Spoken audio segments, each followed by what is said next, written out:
गजानन सद्गुरु सच्चिदानंद गुरु सच्चिदानंद सच्चिदानंद गुरु सच्चिदानंद सच्चिदानंद गुरु सच्चिदानंद सच्चिदानंद गुरु सच्चिदानंद सच्चिदानंद गुरु सच्चिदानंद ओम गुरु श्री गुरु गजानन सद्गुरु ओम गुरु श्री गुरु गजानन सद्गुरु सच्चिदानंद गुरु सच्चिदानंद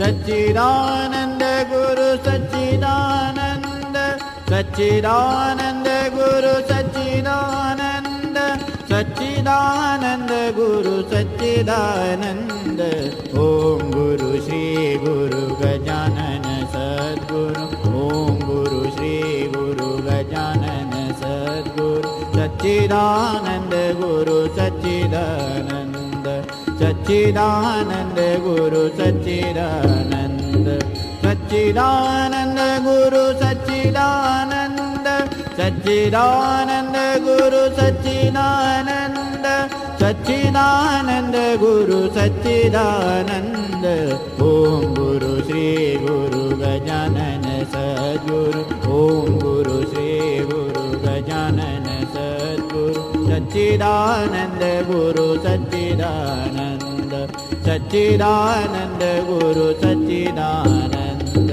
सच्चिदानंद गुरु सच्चिदानंद ओम गुरु श्री गुरु गजानन सद्गुरु ओम गुरु श्री गुरु गजानन सद्गुरु सच्चिदानंद गुरु सच्चिदानंद सच्चिदानंद गुरु सच्चिदानंद सच्चिदानंद गुरु सच्चिदानंद सच्चिदानंद गुरु सच्चिदानंद सच्चिदानंद गुरु सच्चिदानंद ओम गुरु श्री गुरु गजानन सद्गुरु ओम गुरु श्री गुरु गजानन सद्गुरु सच्चिदानंद गुरु सच्चिदानंद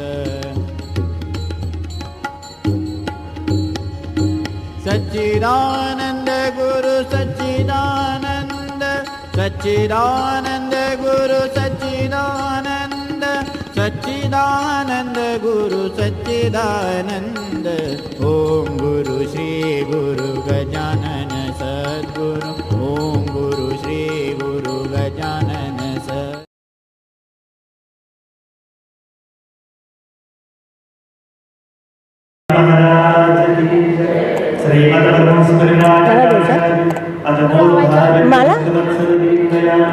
समर्थ सद्गुरु श्री चैतन्यानंद सरस्वती नाना महाराज की जय। श्रीमद परमहंस परिव्राजकाचार्य समर्थ सद्गुरु श्री कृष्णानंद सरस्वती काका माऊली की जय। रेणुका माता की जय। नर्मदा माता की जय। नर्मदे हर हर हर। अनंत कोटि ब्रह्मांड नायक महाराजाधिराज योगिराज परब्रह्म सच्चिदानंद भक्त प्रतिपालक शेगाव निवासी समर्थ सद्गुरु श्री गजानन महाराज की जय। ठाणे उपासना केंद्राच्या सर्व माझ्या खऱ्या अर्थानं लाडक्या बहिणींना आदरपूर्वक नमस्कार करतो। उपासना केंद्र आणि तेही महानगरातलं उपासना केंद्र, आम्ही खेडेगावातले लोक सहजच एकत्र येतो। आमच्याकडे वेळही बराचसा असतो, एकमेकाकडे जायला आम्हाला ना ट्रेन लागते ना गाडी लागते, पायी पायी आम्ही एकमेकाकडे जाऊ शकतो, एवढी जवळ आमची घरं असतात। म्हणून खेड्यातल्या लोकांनी एकत्र येऊन उपासना करणं साधना करणं खूप सोपं आहे। पण महानगरामध्ये ज्यांचा वेळ मायक्रो सेकंदामध्ये चालतो, ज्यांच्या पाठीमागं सतत म्हणजे मला कधी कधी आश्चर्य वाटतं की दातीर भाऊ असू द्या, शरद भाऊ असू द्या, अनिल भाऊ असू द्या किंवा मुंबईची एकूणच माणसं यांच्यासोबत चालणंसुद्धा अवघड आहे। ते पळतच चालतात. तर मी त्यांना विचारलं का हो असं चालायचं कारण काय? तर ते म्हणले 9:32, 4:44, 7:47 याची सवय पडलेली. आता आम्हाला आत्ता येतो 15 मिनिटात आणि आम्ही 1.5-2 तासात येतो असा आमचा वेळ. आणि इतकी वेळीची बांधिलकी असणारी ही मंडळी ज्ञानानं यात आहे. एकदा आपण स्थानापन्न होऊ आणि मग सुरुवात करूया. व्यवस्थित आहे, असंच राहू द्या.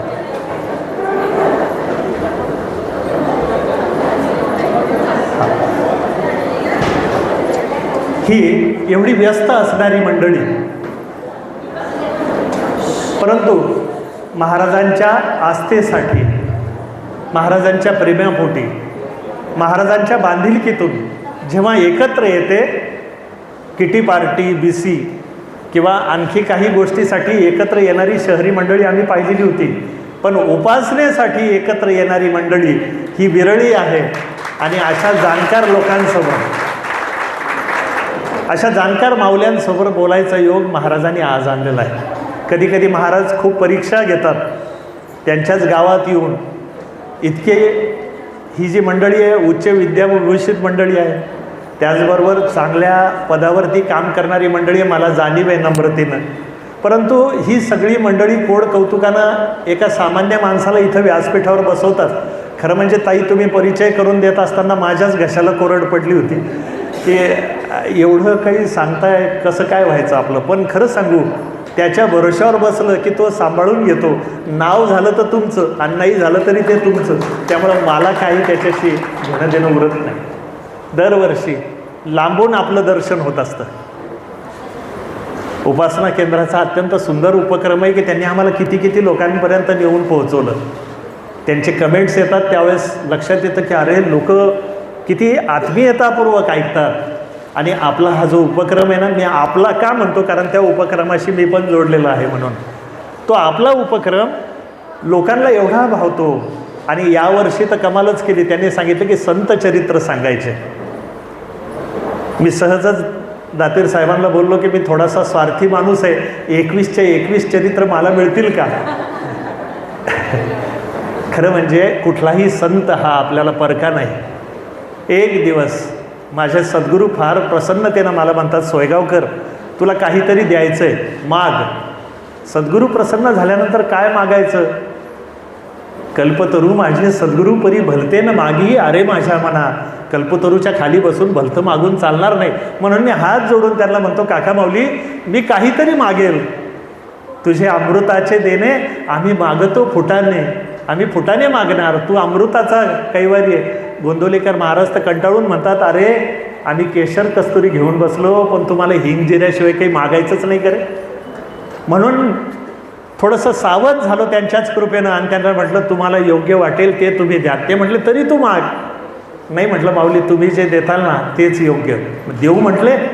आणि महाराजांनी जो आशीर्वाद दिला ना, तो आशीर्वाद इतका मनपूर्वक होता की माझ्या पिढ्यानं पिढ्या तो मला पुरणार आहे.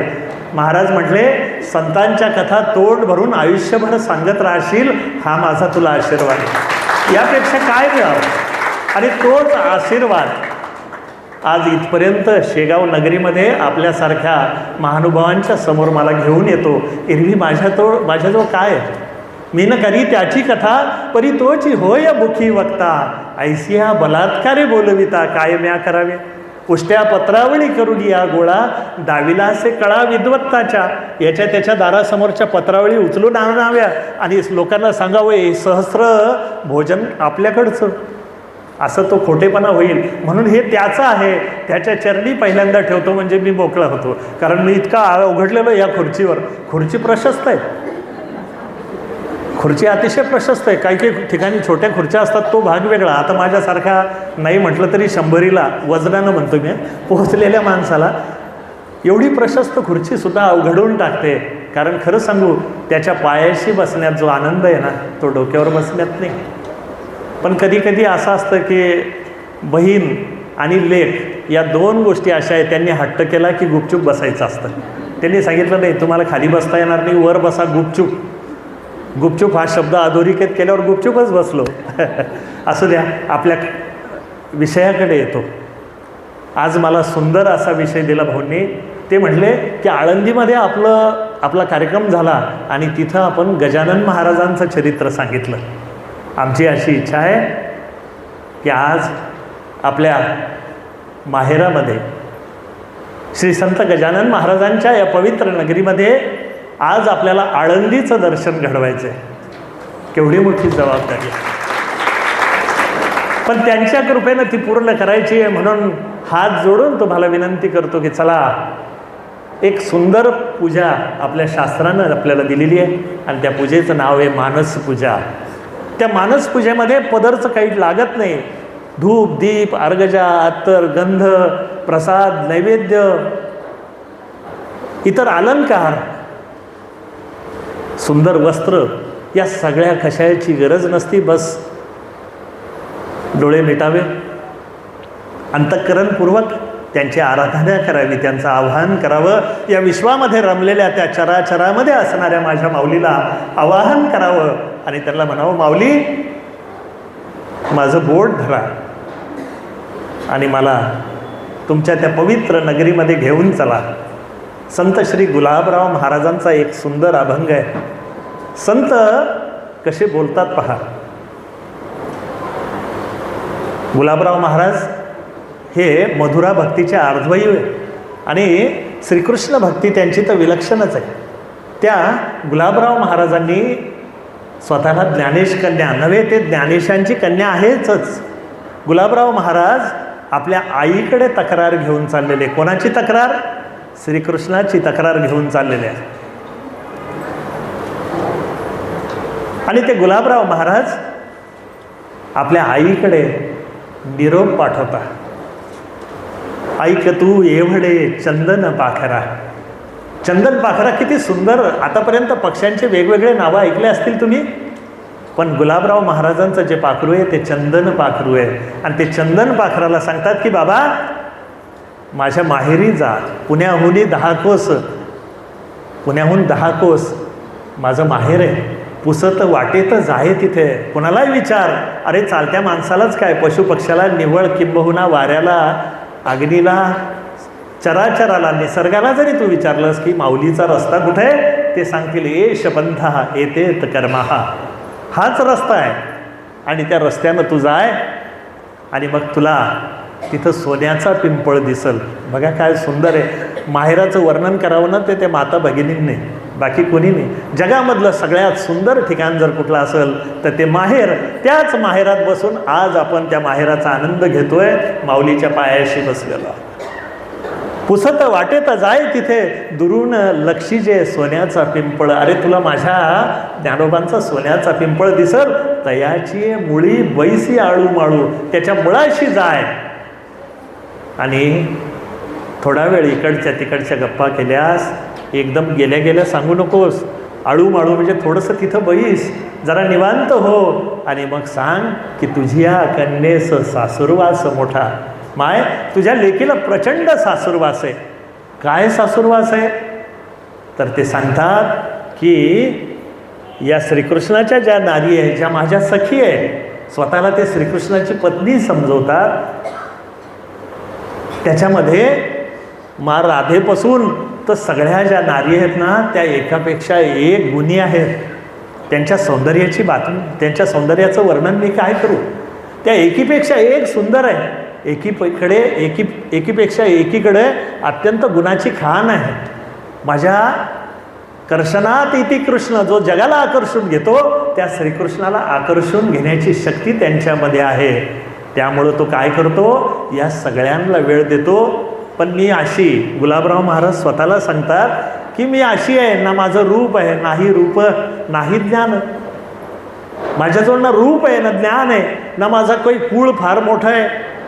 कशी तरी मी त्याच्या गळ्यात पडलेली आहे म्हणून तो मला निभवतोय. त्याची पत्नी आहे एवढीच ओळख आहे. तो माझ्याशी बोलत नाही, तो दुस्वास करतो, नव्हे माझी उपेक्षा करतो. आणि खरं सांगू, संतांची उपेक्षा हा समाजाला कलंक आहे बरं. संतांचे कौतुक करता आलं नाही तर चालेल, संतांचं पूजन करता आलं नाही आलं तर चालेल, संतांची उपेक्षा होता कामा नये. संत ज्याचा, संत चरणी ज्याचा हेत, त्याचा ऋणी रुक्मिणी कांत. म्हणून संत चरणी आपला हेत असला पाहिजे.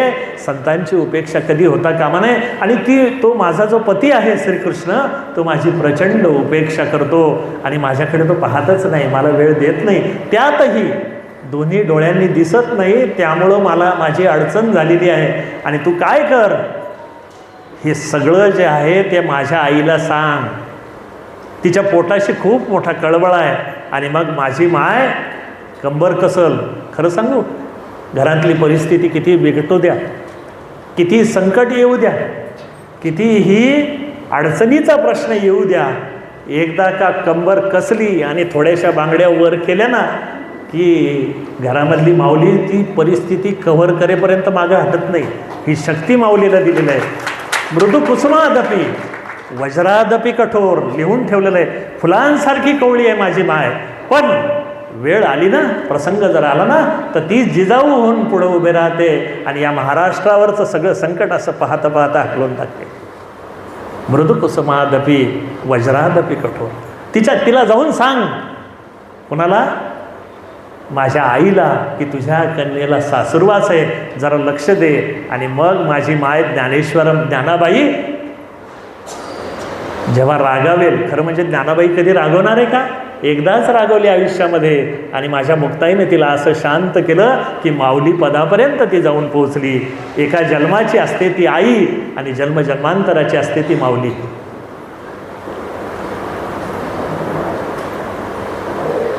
केवढा प्रेमभाव आहे गुलाबराव महाराजांचा. म्हणून आज त्या गुलाबराव महाराजांच्या माहेरी आणि तुमच्या आमच्या, खरं सांगू, आमचं सगळ्यांचं माहेर आहे संतांचं घर, पण संतांचं माहेर आहे ज्ञानोबाचं घर. कैवल्य साम्राज्य शिरोमणी असणारे आपले ज्ञानदेव. चला, शेगाव नगरीमध्ये बसल्या बसल्या माऊली गजानन महाराजांच्या चरणी बसल्या बसल्या मानस पूजेनं डोळे 2 मिनटं बंद करूया आणि चलूया आळंदीला. आजचा जो आपला विषय, तो विषय ना ज्ञानोबांचं चरित्र, आपला आजचा विषय आळंदी दर्शन. आज आपल्याला जायचं आहे, सगळ्यांना सोबत जायचं आहे. शेगावला मुंबईहून शेगावला येताना किती यातायाती करावे लागल्या, तिकिटाची जमवाजमव, मुलांचं, घरच्या लोकांचं, सगळ्यांचं करून तुम्ही इथं आलेले आहात. पण मानसपूजन आळंदीला जायला ना रिझर्वेशन लागतं, ना तिकीट लागतं, काही नाही. 2 मिनटं बसल्या बसल्या आपण जाऊया. सज्ज झालात सगळे? तर चला मग आपल्या माऊलींच्या माऊलीकडे जाऊया. संत श्री ज्ञानोबांच्या आळंदीला जाऊया. पुण्यापासून 10 कोस आपली वाटचाल चालू आहे आणि दुरून चालत चालत चालत चालत आपण आता आळंदी शहरामध्ये प्रवेश करतो. आणि दुरूनच दिसला तो माझ्या ज्ञानोबाचा कळस. कीर्तिमुख जैसे सज्जनांचे. ज्ञानोबांच्या त्या कळसाला जेव्हा तो कळस हालतो ना, तेव्हा ज्ञानोबांचा रथ पंढरीच्या दिशेनं धावतो. तो कळस तीर रूपानं भक्तांची वाट पाहतोय. चला तर मग त्या कळसाचं दर्शन मानसपूजेनं घेऊया आणि तिथून पुढचा आनंद आपण श्रवणानं घेऊया. झालं सगळ्यांचं कळसाचं दर्शन? खरं सांगा. माऊली ज्ञानेश्वर महाराज की. आळंदी हे गाव पुण्यभूमी ठाव, दैवताचे नाव सिद्धेश्वर. 84 सिद्धांचा सिद्ध बेटी मेळा, हा सुख सोहळा स्वर्गी नाही. सर्व सुखाची लहरी ज्ञानाबाई अलंकापुरी. शिवपीठ हे जुनाट, ज्ञानाबाई तेथे मुकुट. चला, त्या अलंकावती नगरीमध्ये ज्ञानोबांचा सोन्याचा कळस आपल्याला लांबून दिसतो. असं म्हणतात की शनिवार वाड्यातून पूर्वी ज्ञानोबांचा कळस दिसत असे, असं म्हणतात. त्या काळात शहरं विकसित झालेली नसेल, त्या काळातली ही गोष्ट आहे. तर चला मग आळंदीच्या अलंकावती नगरीच्या वेशीमध्ये आपण प्रवेश केला. दुरून आपल्याला तो सोन्याचा कळस दिसतोय आणि आपण हळूहळू हळू ज्ञानोबांचं स्मरण करत चाललेलो आहोत. चालत चालत आता दृष्टीसमोर आली ती माई इंद्रायणी. या इंद्रायणी नदीचं फार मोठं वैशिष्ट्य आहे. लोणावळ्याजवळच्या एका डोंगरातून उगम पावणारी ही इंद्रायणी. असं सांगतात की आळंदी हे गाव हे सिद्धेश्वराचं प्राचीन गाव, तिथलं दैवत आहे सिद्धेश्वर. आणि या सिद्धेश्वर महादेवासोबत माय पार्वती गप्पा मारत बसते.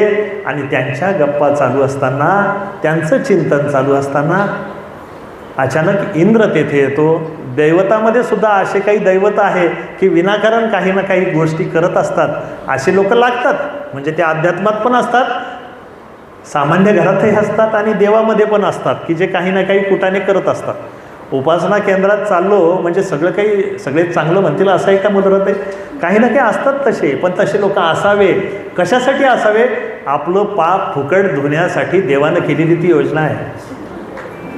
बिना खर्चाचा कुठला साबण लागत नाही, डिटर्जंट लागत नाही, वॉशिंग मशीनमध्ये टाकायची गरज नाही. निंदक हा माझे पाप धुतो फुका, असं तुकाराम महाराजांनी लिहून ठेवलं. फुकट धुतो आणि इतकं स्वच्छ धुवून टाकतो आपल्याला की कलंक जरासाही राहू देत नाही आणि सगळं पाप तो स्वतःकडे घेतो. मग काय त्रास आहे आपल्याला? म्हणून निंदकावर रोसायचं काही कारण नाही. आणि यांनी निंदा केली तर कोणाची? प्रत्यक्ष शंभू महादेवाची निंदा. अरे म्हणले पार्वती आई, जगामध्ये तुला कोणी दिसलं नाही का? काय तुझं लावण्य आहे, काय तुझं ऐश्वर्य आहे, काय तुझी शक्ती आहे? जगत जननी आहे तू. तुझ्या संकल्प मात्रानं विश्व निर्माण होऊ शकतं. तुझ्या संकल्पानं तू दुष्टांचं निर्दालन करू शकते आणि तुझ्या संकल्पानं सज्जनांचं पुनर्स्थापना तुझ्या येणं होते. ह्या महादेवाशिवाय तुला कोणी दिसलं नाही का बाई? या विश्वामध्ये किती मोठी मोठी दैवत होते. पार्वती मातेनं कटाक्ष टाकला. एक वेळेस घरातली माऊली स्वतःची निंदा केली ती सहन करते, पण आपल्या लेकरांची आणि आपल्या पतीची निंदा मी काही बोलील पण लोकांनी बोलता कामा नाही, असं असतं. मग बरं यार, मी काही बोलेल का? पटलं ना तुम्हाला? म्हणजे माझ्या घरात होतं म्हणून मी तुम्हाला बोलतो. मी काही बोलाल पण लोकांनी बोलता कामा नाही, अजिबात सहन करणार नाही. आणि पार्वती माताला राग आला आणि तिला शंभू महादेव भोळं दैवत आहे, ते आपल्या हसतात. तुल्य निंदा स्तुतिर्मौनी संतुष्ट येन केनतीत अनिकेत स्थिरमती भक्तिमान्यो प्रियो नरहा. स्तुतीसारखी निंदाही सारखी. कोणी निंदा अथवा मंदा, आमचा स्वहिताचा धंदा. काही नाही, ते त्यांच्या आनंदामध्ये. पण पार्वतीला राग आला, आपल्या पतीविषयी बोलतो आणि मला शिकवतो. आणि पार्वती मातेनं त्या क्षणी शाप दिला, पाणी होऊन पडशील. कधी कधी ह्या लोकांचे भांडणं असतात ना, आपल्या फायद्यासाठी असतात. म्हणून मोठ्या लोकांचे, मोठ्या म्हणजे राजकारणी लोकांचे म्हटलं मी, त्यांचं नाव इथं घ्यायचं नसतं. त्यांचे भांडणं झाले की आपलं बरं असतं. ते एकत्र झाले की आपली फजिता असते. जाऊ द्या, त्यांचं नाव कशाला काढलं, वापस या. खूप रागावले आणि तू पाणी होऊन पडशील असा शाप दिला. इंद्र परेशान झाला आणि आता त्याला पश्चाताप झाला. तो अशा चुका करतो, नंतर पाया पडतो, त्याचा स्वभावच येतो. आधी चुका करायच्या, नंतर चुकलं पाया पडायचं. आणि मग त्याला माहिती आहे की एक आपल्या शास्त्रामध्ये हे करून ठेवलेलं आहे की शाप देतात आणि त्या शापाला उशाप पण असतं. मग यानं शाप दिला कोणी? पार्वती मातेनं. पण यानं धरलं पाय कोणाचे? महादेवाचे. चंद्रभोळी महादेव भोलानाथ आहे. तो भोळा नाही बरं, भोळ्यांचा देव आहे. लोक त्याला भोळा म्हणतील. भोळा जर असेल तर आदिनाथ गुरु सकळ सिद्धांचा मच्छिंद्र, मुळात तो आदिगुरु आहे. तू साक्षात कर्पूर गौर. तो भोळा कसा असू शकतो? तो भोळ्यांचा कैवारी म्हणून त्याला भोलानाथ म्हणतात. तो पशुवृत्तीनं जगणाऱ्या माणसाला दैवी वृत्तीवर आणण्यासाठी पशुपतीनाथ होतो. मनामधल्या अहंकाराला, रागाला शांत करण्यासाठी तो रुद्रनाथ होतो. म्हणून जिथं जिथं ज्या ज्या गोष्टीची त्याला व्यवस्था लावायची ते नाव तो सन्मानानं स्वीकारतो. म्हणून महादेवाच्या पाया पडल्यानंतर महादेवाला दया आली आणि ते म्हणले, काय झालं रे बाबा? म्हणले, काही झालं ते जाऊ द्या, काय झालं मी चुकलो आणि मला क्षमा केली पाहिजे. मला पाणी होऊन पडण्याचा शाप दिला, मला राजा व्हायचं आहे, मला पाणी करून टाकलं. ते म्हणले, मग तू काहीतरी खोड्या केल्या असतील. ते म्हणले, झालं गेलं, माफ करा देवा, तुमच्या चरणी आलेला कोणी वाया गेला नाही असं ऐकलेलं आहे. महादेवाला त्याची दया आली. ते म्हणले, उशाप देतो पण तोपर्यंत तुला वाट पाहावी लागेल. 12व्या शतकामध्ये शके 1272 याच नगरीमध्ये 84वे सिद्ध जन्माला येतील, त्यांचं नाव ज्ञानेश्वर महाराज असेल. ते ज्ञानदेव तुझ्या इंद्रायणीमध्ये जेव्हा आपले चरण धुतील ना, त्यावेळेस तू पुन्हा इंद्रपदावर जातील. जव पुण्याची पावती सरे तव इंद्रही परते माघारे. ज्ञानदेवाने लिहून ठेवलं.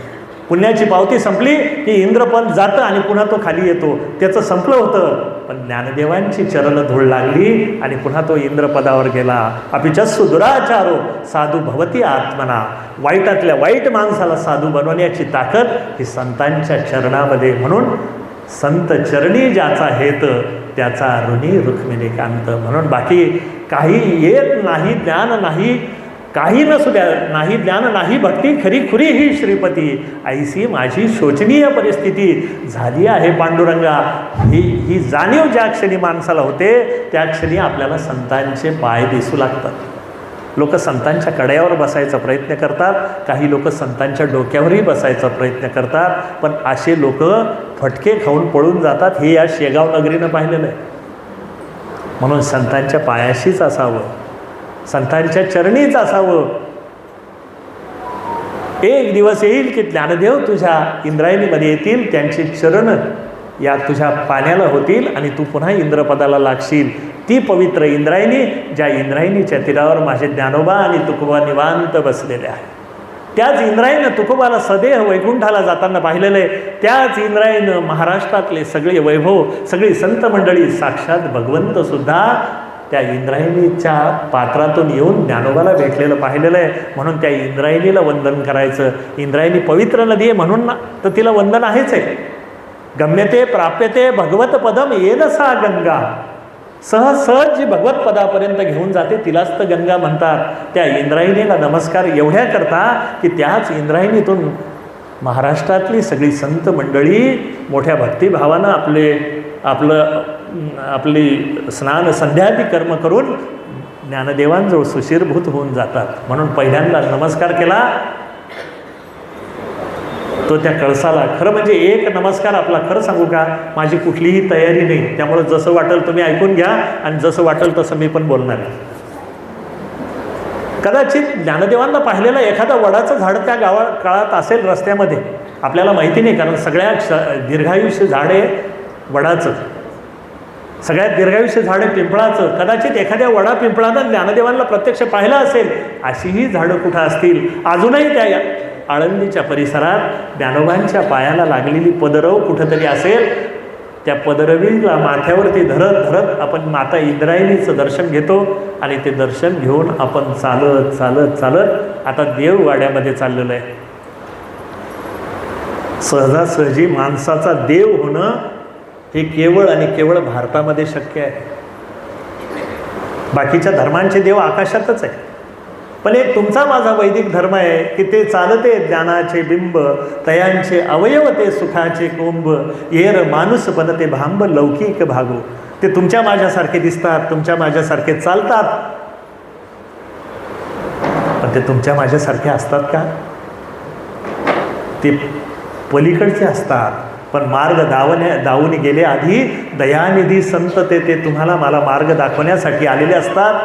बालकाचे साठी पंते हाती धरली पाठी. त्या लहान बाळाला शिकवायसाठी जसे गुरुजी हातामध्ये पाठी घेऊन 1-2 गिरवतात ना, तसे संत तुमच्या माझ्यासाठी येतात. ते पलीकडच्या तीराला निघून गेलेले, त्यांना ना काही मिळवायचं आहे ना काही साध्य करायचं बाकी आहे, तरीसुद्धा ते भवसागरामध्ये येतात. पांडुरंग फक्त लांबून कमरेवर हात ठेवून सांगतो एवढंच पाणी आहे, पण हिंमत होत नाही माणसाची पाण्यामध्ये उडी मारायची. कुणीतरी एक जण येतो तिथून, तो गार्ड असतो ना पाण्यामध्ये लावलेला नदीच्या, इतकंच पाणी आहे, त्या गार्डच्या भरोश्यावर पाण्यामध्ये उडी मारतं का कोणी? नाही. काय सांगा बाबा, कुठं खोला असेल तर एखाद्या ठिकाणी वाळू खोदतात, तिथं जास्त गड्डा असतो, तिथं चढ असू शकतो, म्हणून त्या गार्डच्या भरोश्यावर कोणी नदीमध्ये उडी मारत नाही. मग कुणीतरी पोहत पोहत येणारा तिकून येतो, अरे चाल, तू जर डुबलास ना तर मी आहे, मी तुला डुबू देणार नाही. सहज उतरवी पैल पार, सद्गुरू तूच दयानिधी फार. सहज हाताला धरतात आणि नकळत नकळत त्या जीवाला नाकातोंडात पाणी न जाऊ देता त्याचं संपूर्ण इन्शुरन्स काढून त्याला तिथपर्यंत पोहोचवतात. ते त्याचा एकच जगामध्ये अशी शक्ती आहे की त्याचं पाठीमागचं काही पाहत नाही, त्याची साधना केवढी आहे, त्याच्या वंशामध्ये केलेले कर्म काय, त्याच्या पूर्वजांचं काय हिशोब आहे जमा, बाकी काही न पाहे याती कुळाचा विचार, काही पाहत नाही. बँकेमध्ये तुम्ही जर गेलात, तुमची फिक्स डिपॉझिट जर ठेवलेली असेल तर तुम्ही वोट करून त्याला सांगता ये दे पटकन, मला उशीर होतोय, ऑफिसला जायचं आहे. तो म्हणतो साहेब जरा थांबा, 2 मिनिटात तुमचं काम करतो. पण आपलं तिथं शिल्लक काही नाही आणि आपण तिथं म्हणायला लागलो देतो का दे रे पटकन बाबा. ती म्हणली कोण आहे तू, तुझा खाते नंबर सांग. मग तू म्हणलं खातं नाही इथं. तो त्या गार्ड असतो ना बंदूक घेतलेला, तो म्हणतो याचा सत्कार करून पाठव बाहेर. आपली जर जमा नसेल तिथं तर 1 रुपया मिळणार नाही, भले माझा जावई तिथं अकाउंटंट असू द्या. तो म्हणाल मामा घरी तुमचा पाहुणचार करतो पण बँकेत येऊ नका, इथं काही नाही तुमचं. पण संत अशी बँक आहे की डुबलेल्याचाही ओव्हरड्रॉप त्याच्याकडे असतो. माझ्या पदरचं तुला देतो, मला माहिती आहे की तुझ्या प्रारब्धामध्ये नाही, दैवात नसतं, पण देव देतो. ते देव म्हणजे संत.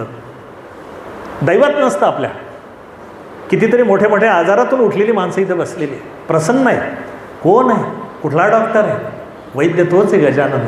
किती संकटांना आलेले लोक आपण असतील, मुलाबाळांच्या चिंता त्याच्या चरणावरती सोडून निवांत झालेली मंडळी इथं असतील. कशाला आपण कोणाचे सांगावे, जनतेनं स्वतःच्या हृदयाला विचारं की मी उगाच आलो का इथं, महाराजांसाठी इतके कष्ट करून उगाचच आपण येतो का. नाही, इथं येतो ते काही मागायसाठी नाही, महाराजांना थँक्यू म्हणायसाठी येतो ताई आपण इथं. की पूर्वीचं तुम्ही खूप देऊन टाकलेलं आहे, आता काही मागायचं नाही बाबा, आता फक्त तुम्हाला धन्यवाद मागायचे. आणि खरं सांगू, तुम्ही जेव्हा दर्शनाला जातात ना,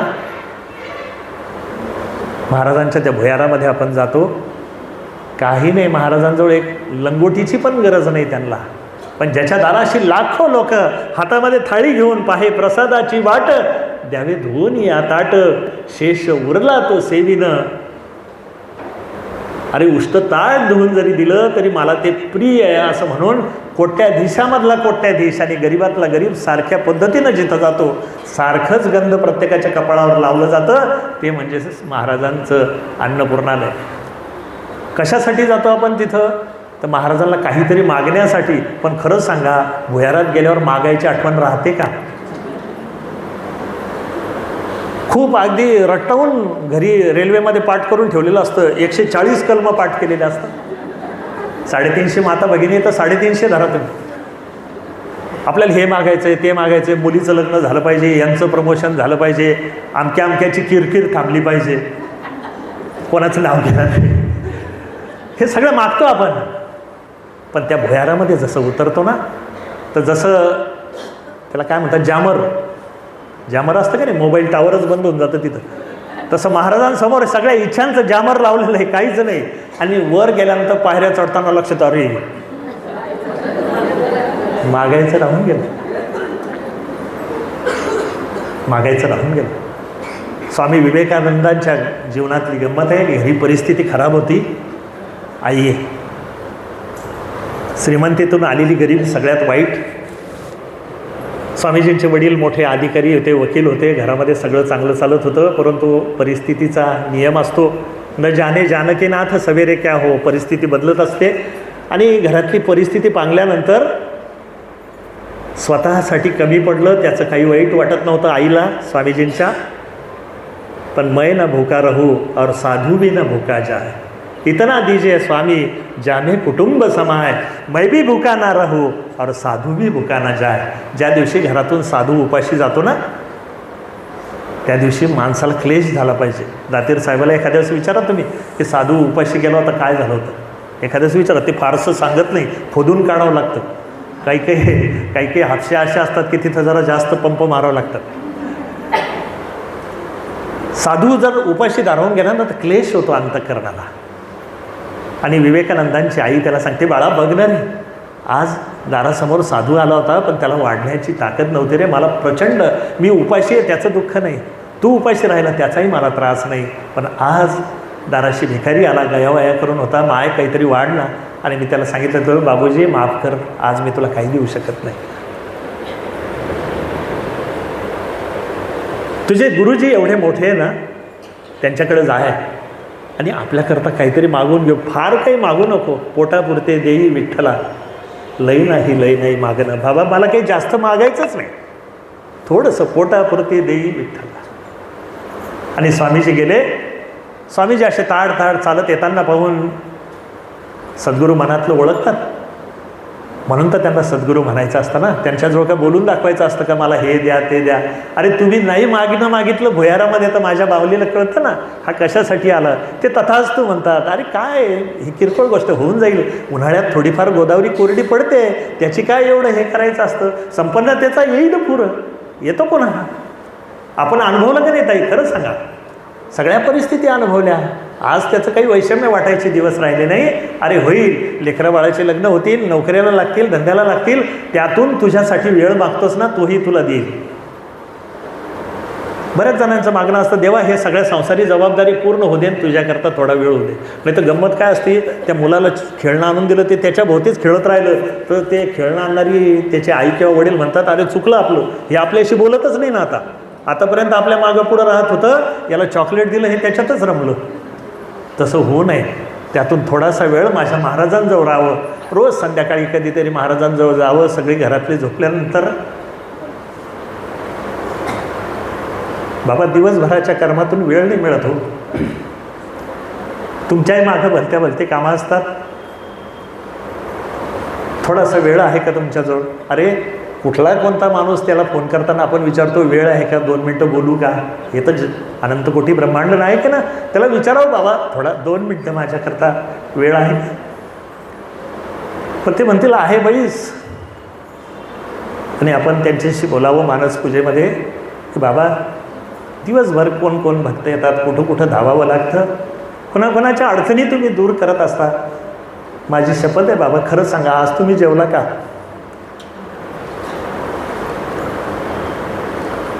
तुमच्या दाराची कोणी उपाशी नाही मला माहिती आहे, पण तुम्ही जेवला का?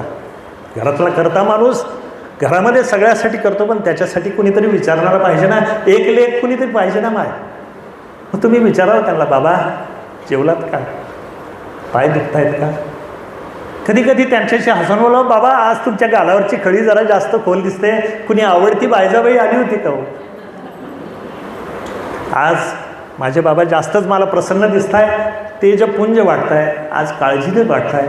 बोलावं त्यांच्याशी. एक दिवस येईल तुमच्या आयुष्यामध्ये की महाराज म्हणतील बाळा माझ्याशी बोल ना, मला तुझ्याशी बोलायचं आहे. एक दिवस का बोलावं? त्यांचा आवाज आपला आवाज त्यांच्या ओळखीचा आहे, पण त्यांचा आवाज आपल्या ओळखीचा व्हावा म्हणून बोलावं, संवाद करावा. तुका म्हणे तेथे होई मनाशी मनाचा संवाद. हा संवाद झाला पाहिजे. आणि केव्हा होईल? तर याच प्रपंचामध्ये. काय प्रपंचातून पळून जाऊन होणार आहे का? याच प्रपंचामध्ये बसावं, 10 मिनटं त्यांच्याशी बोलावं. घरातले सगळे कामं बिमं झाले की निवांत सगळ्यांचं झालं. आता तुमच्या मागं कुठला व्याप नाही आहे. पुरुष मंडळीने पण त्यांचे सगळे कामं झाले, दिवसभराच्या सगळ्या कटकटी बाजूला ठेवल्या. सगळ्यात पहिले याला बाजूला ठेवावं, हा सगळ्यात अवघड गोष्ट आहे. आणि 2 मिनटं त्यांच्याशी संवाद करावा. महाराज तुमच्या कृपेनं सगळं ठीक आहे, तुझ्या कृपेनं पूर्णाची पोळी खातोय महाराज. आणखी माझ्याकडून काहीतरी चांगलं काम करून घ्या, सत्कर्म करून घ्या. बाबा कधी तुम्हाला लाज वाटेल असं कर्म माझ्या हातून होऊ देऊ नका. मी तुमचा लेक आहे, मी तुमची लेक आहे, पण सांगता येत नाही. या मोहमयी दुनियामध्ये काही माझ्याकडून चुकीचं होईल असं होऊ देऊ नका. महाराज माझी एकच काळजी घ्या की माझ्या कर्मामुळं अरे माझा मुलगा किंवा माझी मुलगी अशी वाकली की बापाची मान खाली होते ना. बाबा माझ्यामुळं तुम्हाला मान वाढला नाही वाढला मला माहिती नाही, पण माझ्यामुळं तुमची मान खाली होता कामा नये. मी तुमचं लेकरू आहे, त्याची जबाबदारी पण तुम्ही घ्या. बोलायला पाहिजे. स्वामी नरेंद्रनाथ जेव्हा समोरून येताना पाहिले त्यावेळेस रामकृष्ण परमहंसांनी म्हटले, अरे नरेंद्र इकडे ये, मला जरा तुझ्याशी काम आहे. स्वामीजी म्हणले मला पहिले तुमच्याशी काम आहे. ते म्हणले तुझं काम नंतर सांग, आधी माझं काम तुझ्याशी आहे.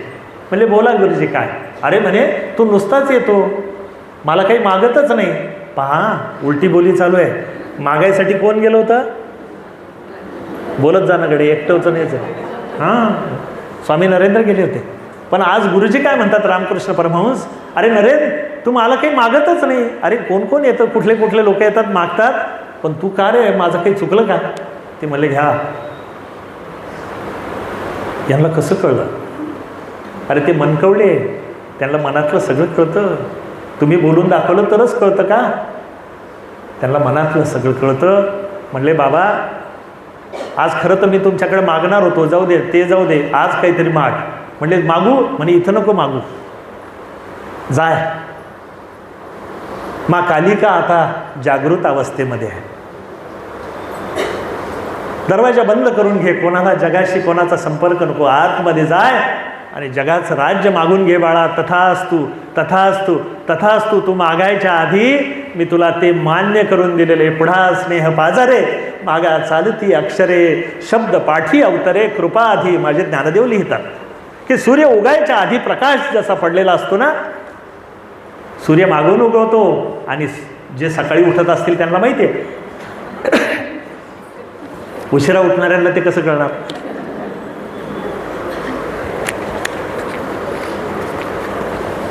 दातेर भाऊ म्हणतील आत्ता 2-3 वर्षात सकाळच्या शाळेला बदली झाली म्हणून मला सूर्य दिसायला लागला, नाही तर मी सूर्यवंशीच होतो. पुढा स्नेह बाजारे, मागा चालती अक्षरे, शब्द पाठी अवतरे, कृपा आधी. तुझं कल्याण होईल हे म्हणण्याच्या आधी कृपा करून टाकतात ते संत. तुझं कल्याण होईल हे सांगायच्या आधी कल्याण करून टाकतात ते सद्गुरू. स्वामी रामकृष्ण परमहंसांनी तथास्तु तथास्तु 3 वेळेस बोलले. जा, तुझं जे मागितलं ते मान्य केलं. मायबाईंना आतमध्ये स्वामी जातात, ध्यान लावतात. असं काही ध्यान लागतं की बऱ्याच वेळानंतर ते जागृत अवस्थेमध्ये येतात. आधीच गौरवर्ण असणारे, तेजस्वी कमळासारखे डोळे असणारे स्वामी विवेकानंद आणखी लाल बुंद होऊन बाहेर येतात. आपल्याच भावावस्थेमध्ये जेव्हा बाहेर येतात, त्यांच्या मस्तकावर स्पर्श करून स्वामी त्यांना जाग करतात. काय नरेन मागितलं का? ते म्हणले स्वामी तेवढंच राहून गेलो, परत जा. 2दा झालं, 3दा असंच झालं. शेवटी म्हणले विवेक, स्वामी विवेकानंदाला ते नरेन म्हणायचे, नरेन तू मागायसाठी जन्माला आलाच नाही रे बाळा, तू देण्यासाठी जन्माला आलेला आहे. तू कितीही प्रयत्न केलेस तर तू मागू शकत नाही. देण्यासाठी ज्याचे हात त्यालाच तर देव म्हणतात ना. बाळा तू मागायसाठी आलाच नाही रे. जन्मजन्मी पुण्याई केली, जन्मजन्मी आम्ही बहुपुण्य केले, तेव्हा या विठ्ठले कृपा केली. अरे तू कृपावंत आहेस, तू देण्यासाठी आलेला आहे. जा, मी तुला आशीर्वाद देतो. जाड्या भारड्या कपड्याला आणि 2 वेळेच्या अन्नाला तुला कधी कमी पडणार नाही. काय दिलं पा? जाड्या भरड्या कपड्याला आणि 2 वेळेच्या अन्नाला तुला कमी पडणार नाही. माझ्या सद्गुरूंनी याचा अर्थ मला उलगडून सांगितला. देव ज्याला सुखी करायचं आहे ना, त्याला पोटापुरतं देतो. वाक्य माझं पूर्ण प्रवचन विसरून जाताही तुम्ही, काही फरक पडणार नाही मला, पण एक वाक्य विसरू नका हे, की देव ज्याला सुखी करायचं आहे त्याला पोटापुरतं देतो आणि ज्याची परीक्षा घ्यायची त्याला श्रीमंत करतो. काय मागायचं आज मागून घ्या त्यांना. ज्याची परीक्षा घ्यायची आहे त्याला तो श्रीमंत करत असतो. म्हणून जे श्रीमंत असतील त्यांनी सावध व्हा, आपली परीक्षा चालू आहे.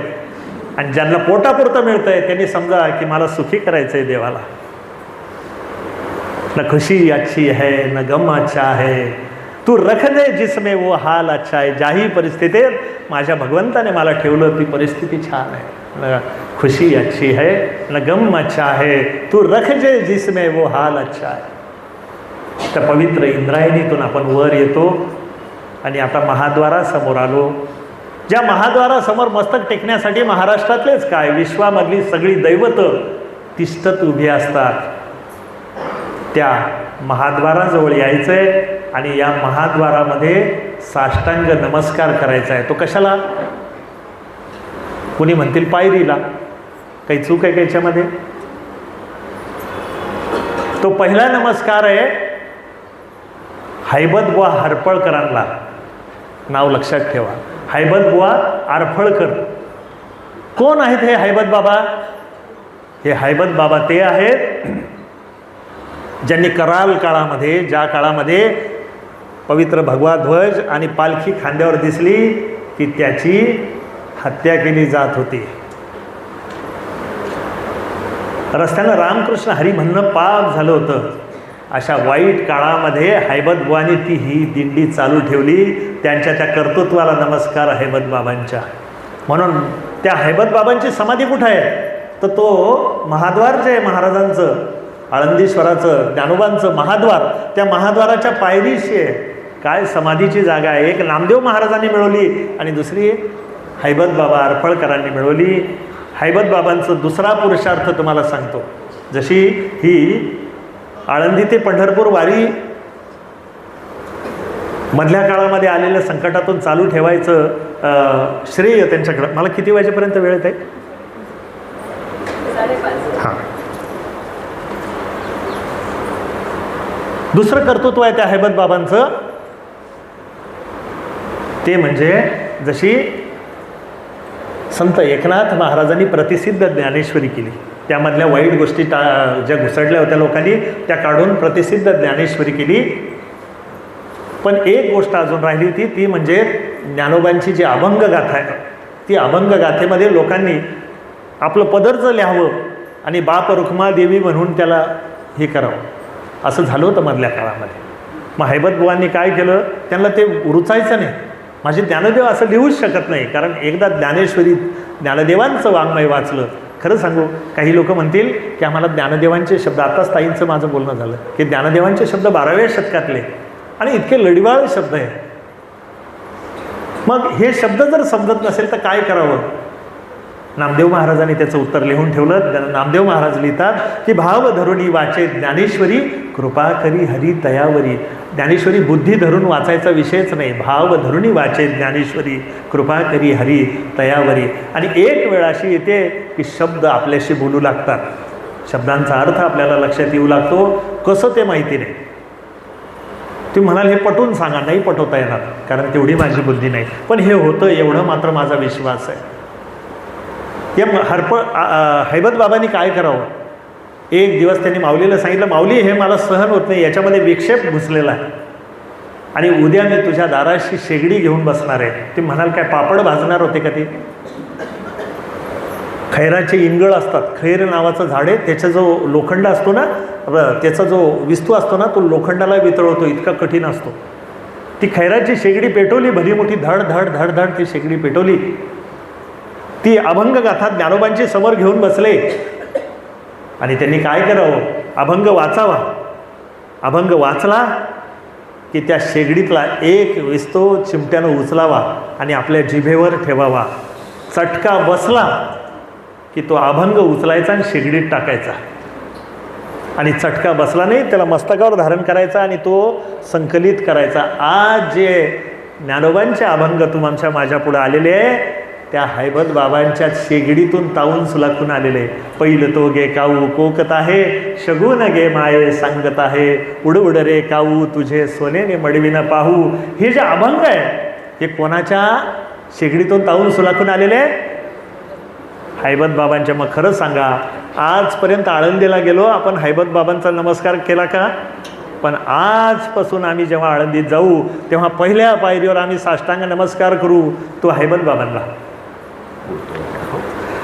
त्यांना नमस्कार करू आणि त्यानंतर आपण महाद्वारात प्रवेश करू. या महाद्वारात प्रवेश केल्यानंतर तुम्हाला दिसेल भली मोठी रांग. तुम्हाला असं वाटेल कुठले कुठले लोक आलेले आहेत, दिसताना माणसं दिसतील तुम्हाला, पण ज्ञानदृष्टीनं तुम्ही जर पाहिलं तर विश्वातली सगळी दैवतं वेगवेगळे रूपं घेऊन रांगेमध्ये तिष्ठत उभे येते. म्हणून त्या गर्दीलाही नमस्कार करावा की धन्य आहे तुम्ही, तुमच्या मनामध्ये माझ्या ज्ञानोबाचं दर्शन घेण्याची इच्छा झाली. एवढ्या सगळ्या प्रापंचिक अडचणीतून तुम्ही इथं उभं राहिलात आणि ज्ञानोबांच्या चरणी लीन होण्यासाठी आलेल्या त्या सगळ्या अदृश्य देवतांना नमस्कार करावा. आता नमस्कार करायच्या आधी सरळ मंदिरामध्ये जाऊ नये, एक प्रदक्षिणा मारावी. तुम्ही म्हणाल का मारावी? तर तुम्हाला निरूपणात पुढं लक्षात येईल की ती प्रदक्षिणा का मारावी. त्या प्रदक्षिणाला आपण लागलो की प्रदक्षिणा अशी डाव्या हातानं उजव्या हाताकडे येणारी प्रदक्षिणा असते, है ना? अशीच प्रदक्षिणा करतो ना आपण. मग त्या प्रदक्षिणेच्या त्या जमलेल्या लोकांना आपण नमस्कार केला. त्याच कोपऱ्यावर तुम्हाला एक चबुतरा दिसतो. त्या चबुत्र्याला नाव दिलेलं आहे नाथ महाराजांचा चबुत्रा किंवा पार.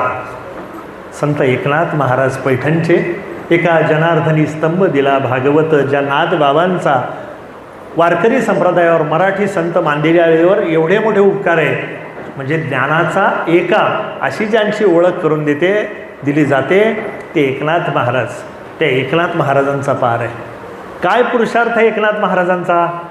तर एकनाथ महाराजांचा पुरुषार्थ एवढा विलक्षण आहे की एकनाथ महाराज श्रीमद भागवताचं निरूपण करत बसले होते पैठणला. रोज त्यांचा नियम होता,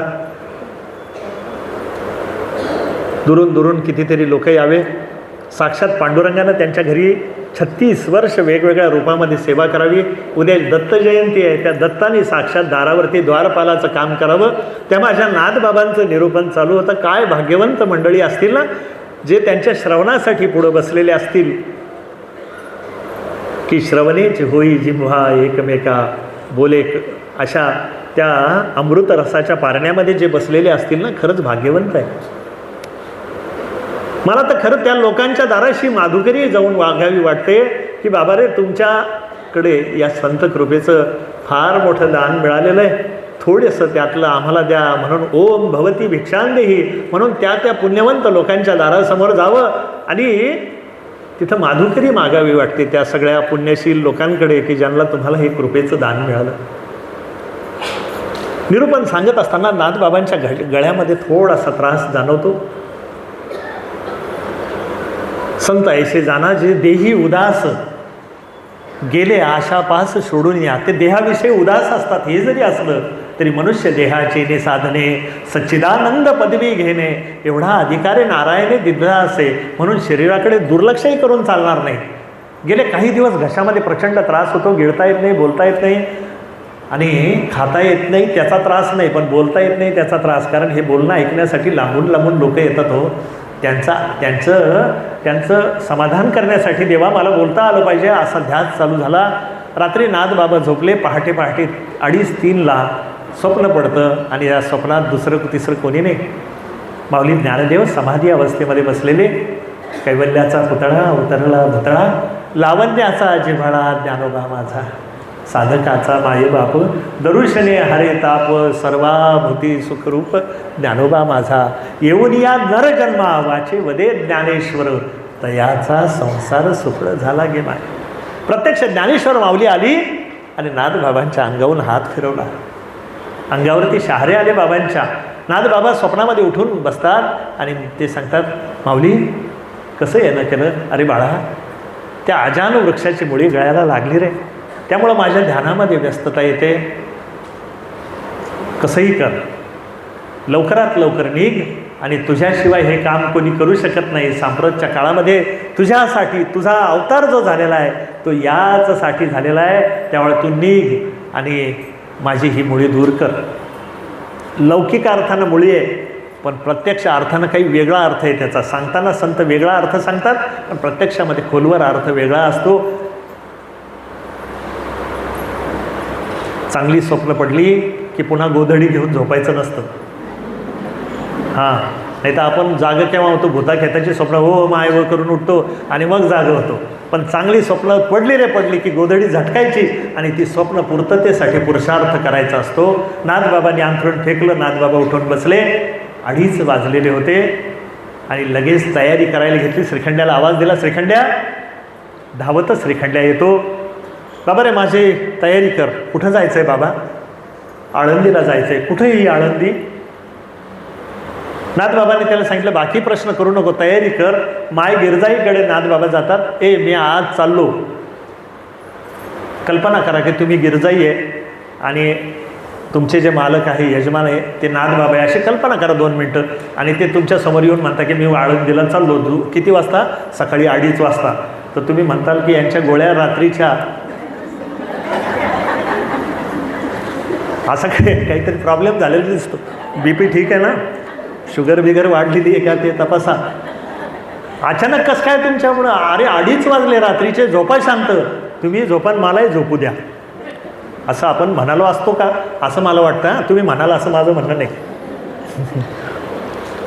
गिरजाई म्हणाले काही हरकत नाही. लग्नामध्ये एक शपथ दिली जाते, पण धर्मेच अर्थेच कामेच नातीचरामी नातीचरामी अशी एक शपथ गुरुजी आपल्याला देतात. आता ते गुरुजी बिचारं सांगताना आपलं लक्ष सगळं त्या फोटोग्राफरकडे असतं. अलीकडे लग्नामध्ये फोटोग्राफर मंडळी, इथं कोणी नाही ना फोटोग्राफर, ते फोटोग्राफर मंडळी त्या गुरुजीला असे ढुसे मारत असतात. आवरा चल हाटत चल, आमचा ह्या अँगलनं फोटो त्या अँगलनं फोटो असू दे. तर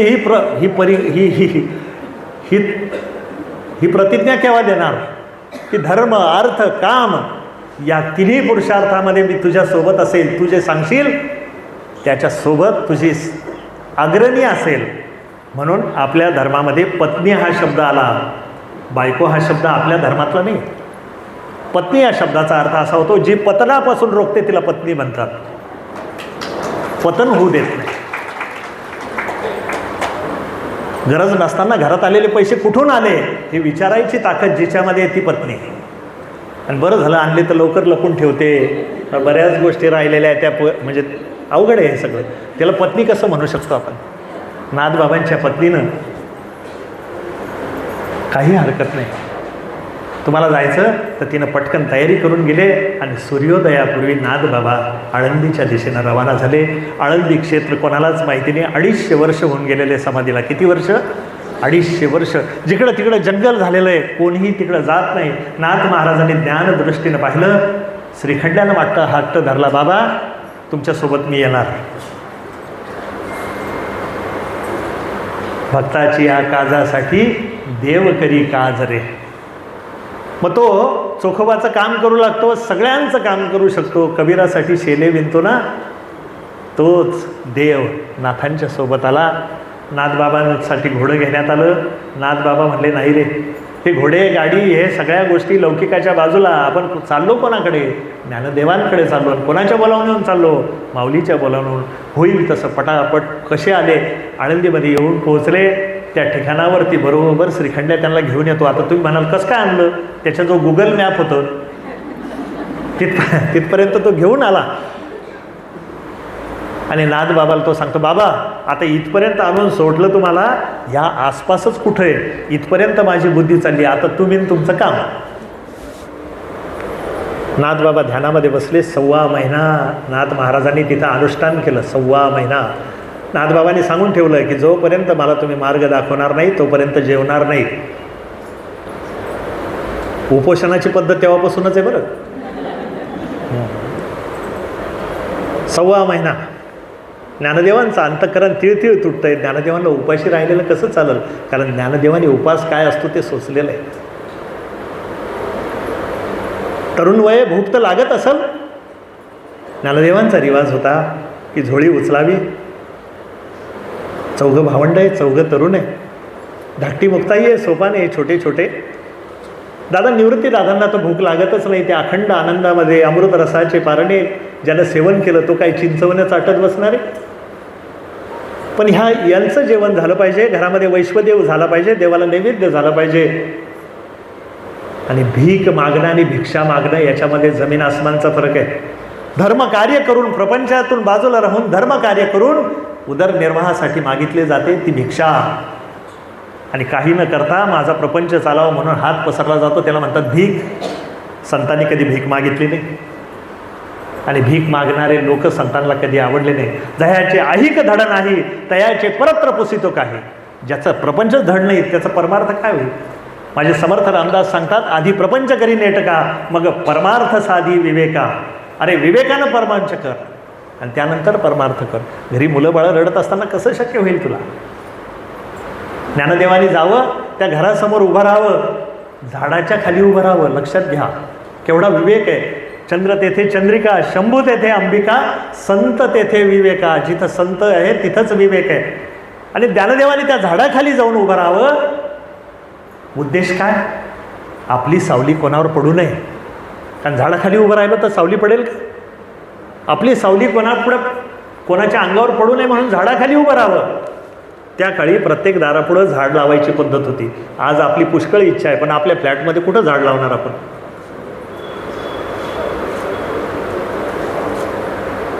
खाली मान घालावी, डोळे बंद करावे आणि ओम भवती भिक्षांदेही म्हणावं.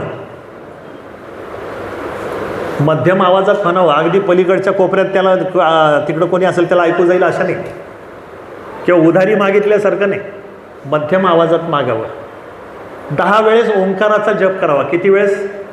हरिओम हरिओम हरिओम. ते असं नाही यायला उशीर आहे का, हरिओम एकदा, मग नंतर 4-5 वेळेस हरिओम, असं नाही. त्या लयीतच 10 वेळेस ओंकार म्हणावं. कोणी वाढायला आलं तर खाली मान करून घ्यावं, डोळे बंद करून घ्यावं. 2 गोष्टी होत्या. एक, खाली मान करून डोळे बंद करून घेतल्यामुळं काय वाढलं हे दिसणार नाही. मधुराताईच्या घरी पुरणाची पोळी होती म्हणून दुसऱ्या दिवशी पुन्हा त्यांच्या घरी जायचा लोभ होणार नाही. आणि दुसरी गोष्ट, वाढणारीचं रूप दिसता कामा नये. केवढं वैराग्य आहे माझ्या ज्ञानोबाचं. काय वाढलं ते दिसू नये आणि त्या माऊलीचं रूपही दिसू नये.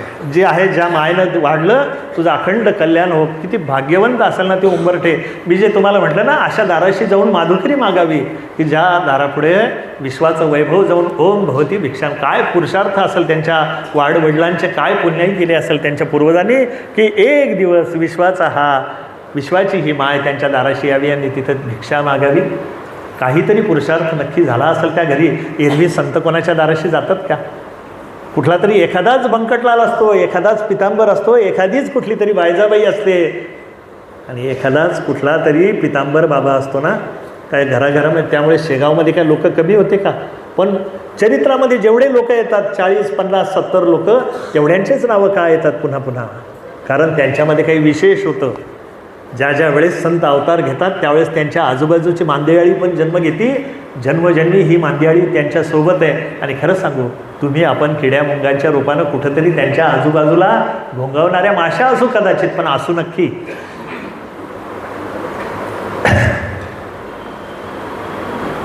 भिक्षा मागावी.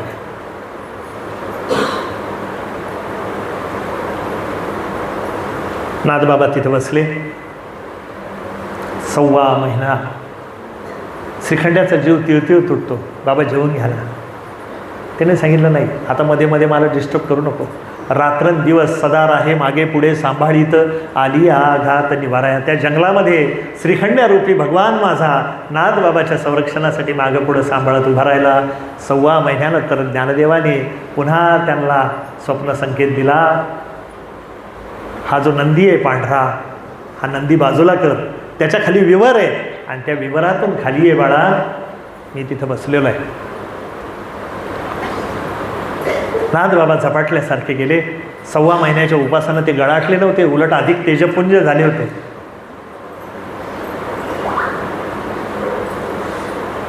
त्या पायरी उतरत उतरत त्या आतमध्ये जात होतात तर त्यांना लक्षात आलं की आतमधून दिव्य सुगंधाचा आभा.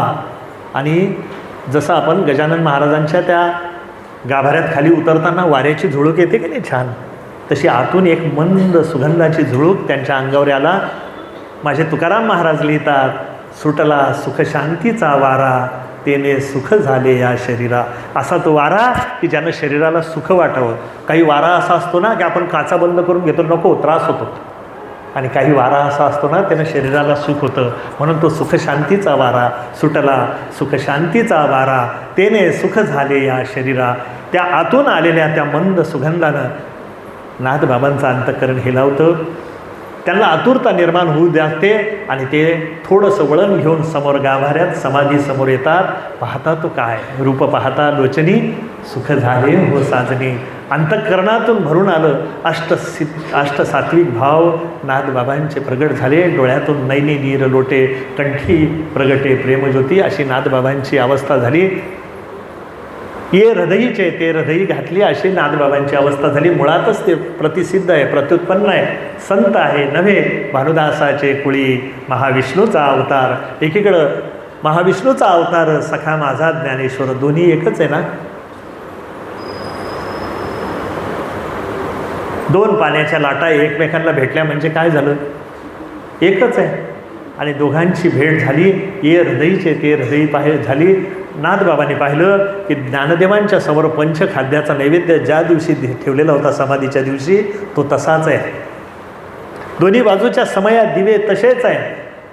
माऊलींच्या गळ्यात घातलेला तो हार आहे ना, तुळशीचा तो पण तसाच आहे. माऊलींच्या कपाळावर माझ्या मुक्ताईनं रेखाटलेली कस्तुरी टिळकाची उटीसुद्धा तशीच आहे. आणि माझ्या ज्ञानोबाचं लाघव पण तेच आहे. जणू काळ तिथं थांबलेला आहे, काळाचं वर्चस्व तिथं चालत नाही, आहे तसंच अनंत काळापर्यंत. नामा म्हणे जाऊ तया ठाया, विश्रांती ही घ्या या कल्पांताची. नामदेव महाराज त्यावेळेसचे साक्षीदार आहे. 100 अभंग आहे समाधीचे. कधी काळी आपण नक्की ते वाचा की या 100 अभंगामध्ये नामदेव महाराज आणि नामदेव महाराजांच्या 16 कुटुंबातल्या 13-14 जणांसहित त्यांनी तिथं वास्तव्य केलेलं आहे. त्यामुळे ते तिथले साक्षीदार आहे. बराच वेळ दोघांचा सुखसंवाद झाला. पुढं येणारा कराळ काळ कसा आहे त्या काळानुसार नियोजन संत करत असतात. तुम्ही लक्षात घ्या, 12व्या शतकामध्ये एवढे संत का निर्माण झाले? कारण त्यानंतर पुढं आपल्यावरती प्रचंड परकीय आक्रमण होणार होते. संत निर्माण झाले. स्वातंत्र्य काळामध्ये जागोजागी संत निर्माण झाले. का झाले? आणि त्या काळात इंग्रजाची दडपशाहीचं सरकार आपल्याकडे येणार होतं. तुमच्या माझ्या कपाळावरचं कुंकू त्यांना अबाधित ठेवायचं होतं. परित्राणाय साधूनाम विनाशाय च दुष्कृताम धर्म संस्थापनार्थाय संभवामी योगे योगे. त्यांना तो धर्म स्थापन केलेला धर्म राखायचा होता. जसं शरीरामध्ये एखादा आजार निर्माण झाला की पांढऱ्या पेशी जन्माला येतात आणि त्या पांढऱ्या पेशी दर्शवतात की आजाराचं निर्मूलन करायचं आहे, म्हणून त्या लढतात. संत ह्या वैश्विक देहाच्या पांढऱ्या पेशी आहेत. कुठला आघात जर धर्मावर होत असेल तर ते कंबर कसून तिथं उभे राहतात. म्हणून संत हे समाज पुरुषाचं महत्त्वाचं अंग आहे.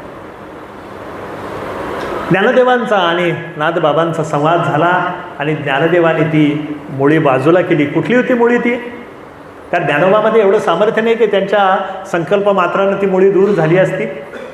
चराचर विश्व जर त्यांचा ऐकत असेल, चालविली जड भिंती हरली चांगयाची भ्रांती मोक्ष मार्गीचा सांगाती ज्ञानोबा माझा, हे काय खोटं आहे? त्यांच्या संकल्पानं ती मुळी बाजूला झाली असती का नसती? होऊ शकली असती. मग कुठली मुळी होती? तर ज्ञानेश्वरी घेऊन समाधिस्थ झालेल्या ज्ञानोबांना असं वाटत होतं की ही ज्ञानेश्वरी माझ्यासोबत आणण्यासाठी आणलेली आहे का? मूळ ज्ञानेश्वरी ज्ञानदेवांनी एकनाथ महाराजांच्या हाती दिली. केवढं मोठं वैभव दिलं, केवढं मोठं सांपत्तिक धन होतं हे.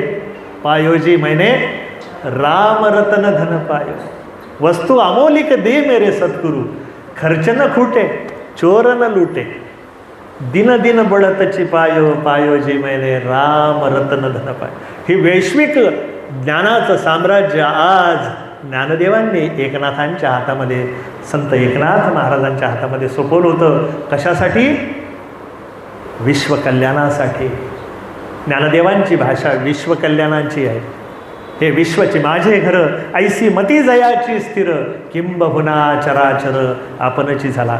ज्ञानेश्वरीच्या सुरुवातातच ज्ञानदेवांनी आपली, जसा एखादा कसलेला फलंदाज येतो आणि आल्याबरोबर बाउंड्री लाईनच्या बाहेर 6 मारतो की नाही, तसे ज्ञानदेवांनी ज्ञानेश्वरीच्या सुरुवातीलाच 6 रन मारून दिले. ओम नमो जी आद्या वेद प्रतिपाद्या, जय जय ससंवेद्या आत्मरूपा, देवा तुळची गणेशू सकलार्थमती प्रकाशू, म्हणे निवृत्तीदासू अवधारी जो. या विश्वात्मक देवाला त्यांनी वंदन ज्यावेळेस केलं त्यावेळेस लक्षात आलं की ज्ञानदेवांचा आवाज का हा विश्वाचा आहे. विश्वामधल्या चराचराचं कल्याण हा ज्ञानदेवांच्या जन्माचा हेतू आहे. संतांच्या जन्माचा हेतू लक्षात घ्यावा लागतो. वैश्विक कल्याण हे संतांचं हेतू आहे. म्हणून 84 युगाचे 84 सिद्ध आळंदीमध्ये आहेत आणि चालू युगाचे सिद्ध आपले ज्ञानदेव महाराज आहे. ज्ञानदेवांनी तो नाथांच्या हाती ग्रंथ दिला. ज्ञानदेवांनी ती प्रतिसिद्ध ज्ञानेश्वरी केली. माझ्यासारख्या माणसाच्या हातात सोपवलं असतं तर मी खाली माझं नाव लिहिलं असतं. आता ज्ञानदेवता जवळ समाधी होऊन 250 वर्ष झाले. आता याच्यावर माझं नाव, आणि कोणाला ते खोटंही वाटलं नसतं, कारण नाथबाबांची तेवढी पात्रता पण होती. पण केवढा विवेक आहे त्यांच्याजवळ. संपूर्ण ज्ञानेश्वरी प्रसिद्ध केली आणि फक्त 4 ओळी नाथांनी लिहिल्या. जीवाचे कान करून त्या गोष्टी ऐका. ये ज्ञानेश्वरीचे पाटी ओवी करीन जो मराठी, तेने अमृताचे ताटी जाण नरवटी ठेविली. मूळ ग्रंथ अतिशुद्ध तो शोधुनिया एवं विध प्रतिसिद्ध ज्ञानेश्वरी शखे 1272 तारण नाम संवत्सरी प्रतिष्ठान गोदातटी लेखन कामाठी सिद्ध. कामाठी म्हणजे मजूर, काम करणारा. स्वतःला कामाठी म्हटले नाथबाबांनी आणि ही प्रतिसिद्ध ज्ञानेश्वरी त्यांनी सिद्ध केली. माझ्याकडे 15 मिनिटं आहे भाऊ. 15 मिनिटामध्ये मला पूर्ण दर्शन घडवायचं आहे. त्यामुळे चला आपण आता जरा जोरात चालू. आतापर्यंत नाथबाबापर्यंत मी पण रेंगाळलो होतो, जरा आपण जोरात चालू. पुढे गेल्यानंतर त्या वळणाच्या रस्त्यावरती आपल्याला लागतं ते सिद्धेश्वराचं मंदिर. त्या सिद्धेश्वराच्या मंदिरातून आपण विचार करतो कोण आहे, तर हे सिद्धांचं दैवत आहे. नाथ संप्रदायाचं जे दैवत आहे ते सिद्ध तिथं आहे. आणि ते काय करतं तर प्रत्येक सिद्धाला शक्ती देण्याचं कार्य करतं. नाथ महाराज आपल्या ज्ञानदेवांनी आळंदीला त्याच ठिकाणी समाधी घेण्याचं ठरवण्याआधी मध्ये विवर तयार होतं सगळी सृष्टीची. तुमचा माझा प्रपंचाचं जसं नियोजन असतं ना, तसं संतांचं पण नियोजन असतं. ज्ञानदेवांच्या समाधीच्या आधी ते विवर तयार होतं. सगळ्या गोष्टी प्लॅनिंगनुसार ठरलेलं होतं. कालच परवाच्याच दिवशी मोक्षदा एकादशीच्या दिवशी परमपूज्य सियारामजी बाबा वैकुंठवासी झाले. कसं संतांचं जाणं असतं आपण जर पाहिलं तर आपल्या लक्षात येतील की हे चालते बोलते ज्ञानाचे बिंब आहे.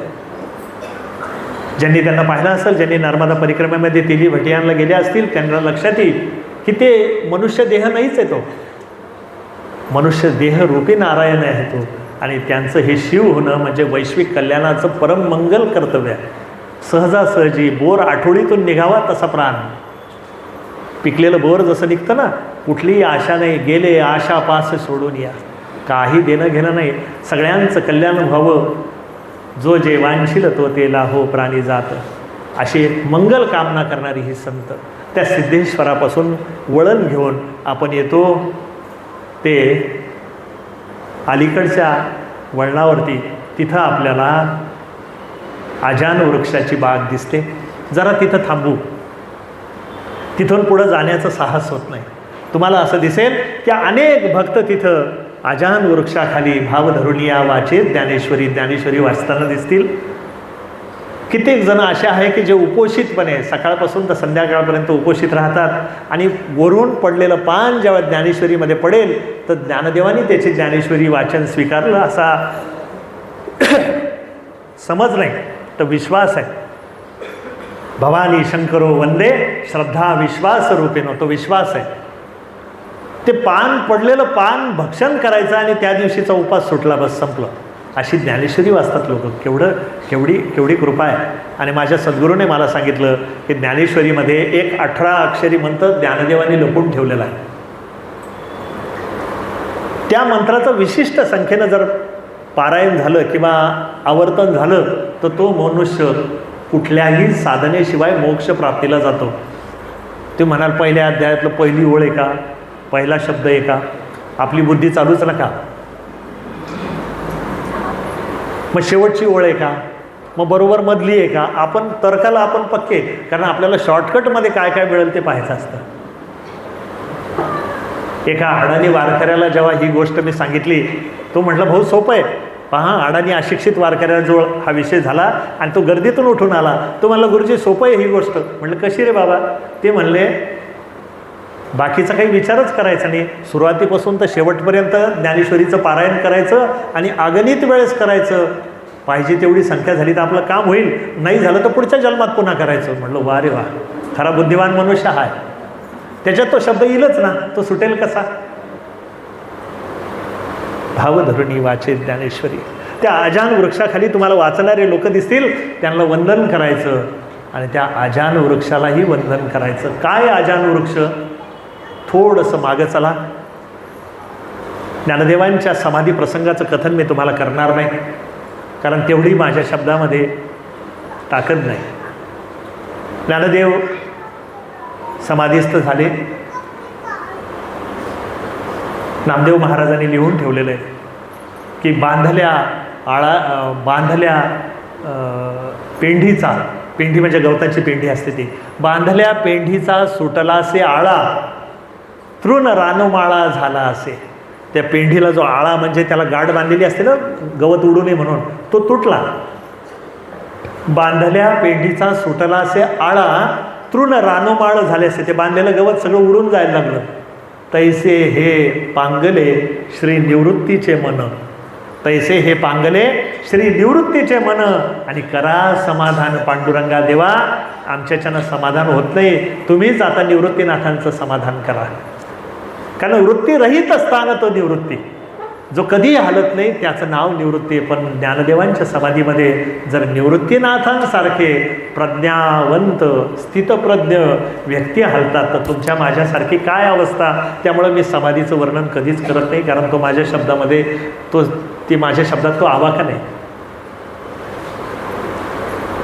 सगळेजण वर आले. एक अत्यंत जबाबदारीपूर्ण शब्द ऐकून घ्या. ज्ञानदेव समाधीस्थ झाले म्हणजे याचा अर्थ ज्ञानदेवांचं आयुष्य थांबला असं समजू नका. आपल्या बुद्धीनं समाधीचा विषय घेण्याचा विषय नाही. नाथपंथीयामधली सर्वश्रेष्ठ अवस्था म्हणजे संजीवन समाधी. कुठल्याही क्षणी ते त्या समाधीतून बाहेर येऊ शकतात. आज ज्ञानदेव 21 वर्षाची तसेच बसलेले आहे. अनेक साधूंनी म्हणजे ज्ञानदेवांच्या समाधीनंतर किमान 5-10 साधूंनी तो अनुभव घेतलेला आहे. गुलाबराव महाराज त्यामधली अलीकडच्या काळातले संत. आज जो फेटा बांधलेला माऊलीचा जो फोटो आहे ना,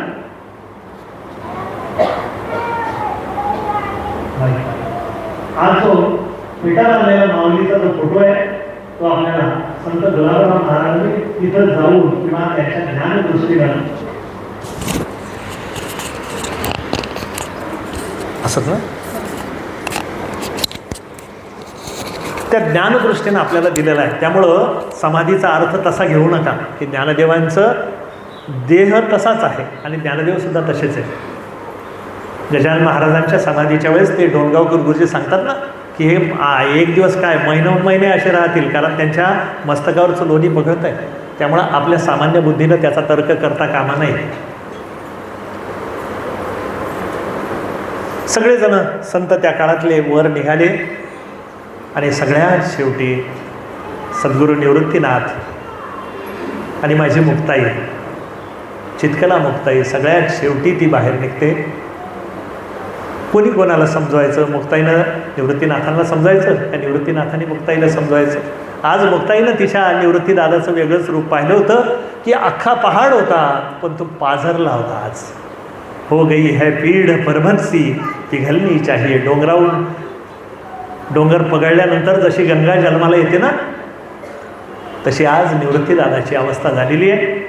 आणि निवृत्तीदादांच्या पाठीवरती सद्गुरूंच्या नाही म्हटलं मी, सद्गुरू निवृत्तीनाथांच्या नाही म्हटलं मी, आपला मोठा भाऊ निवृत्तीदादा. भूमिका बदलली. सद्गुरू निवृत्तीदादांच्या पाठीवर हात ठेवायची तिची ताकद नाही, कारण तिला विवेक माहिती आहे. संत तेथे विवेका. पण आपल्या मोठ्या भावाला खरंच आहे. बहीण ही घरातली अशी व्यक्ती आहे की जी आईनंतरची आई आहे. आईबाप कोणाच्या जन्माला पुरत नाही, पण देवानं आपली व्यवस्था करून दिली की भावाची परिस्थिती चांगली असो वाईट असो, भावाच्या अडचणीच्या वेळेस न विचारता धावून येणारी पहिली व्यक्ती कोणी असेल तर ती बहीण आहे.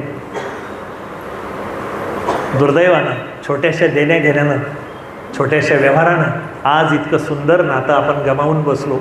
या गोष्टी आपण सोडून जर दिल्या तर प्रत्येक भावाची मुक्ताई आहे. बरं, प्रत्येक बहिणीचा भाऊ ज्ञानदेव आहे काय मला माहिती नाही, पण प्रत्येक भावाची बहीण मुक्ताई आहे हा माझा विश्वास आहे.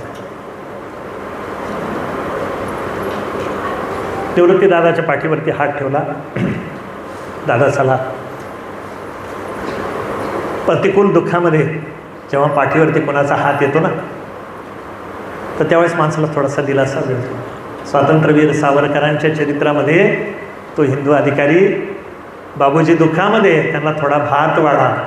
आज सकाळपासून प्रचंड मार पडलेला आहे, अंग सोलवटून निघालेलं आहे, 24 मन कोलू कुठून झालेला आहे, सगळं अंग ठसठसत आहे.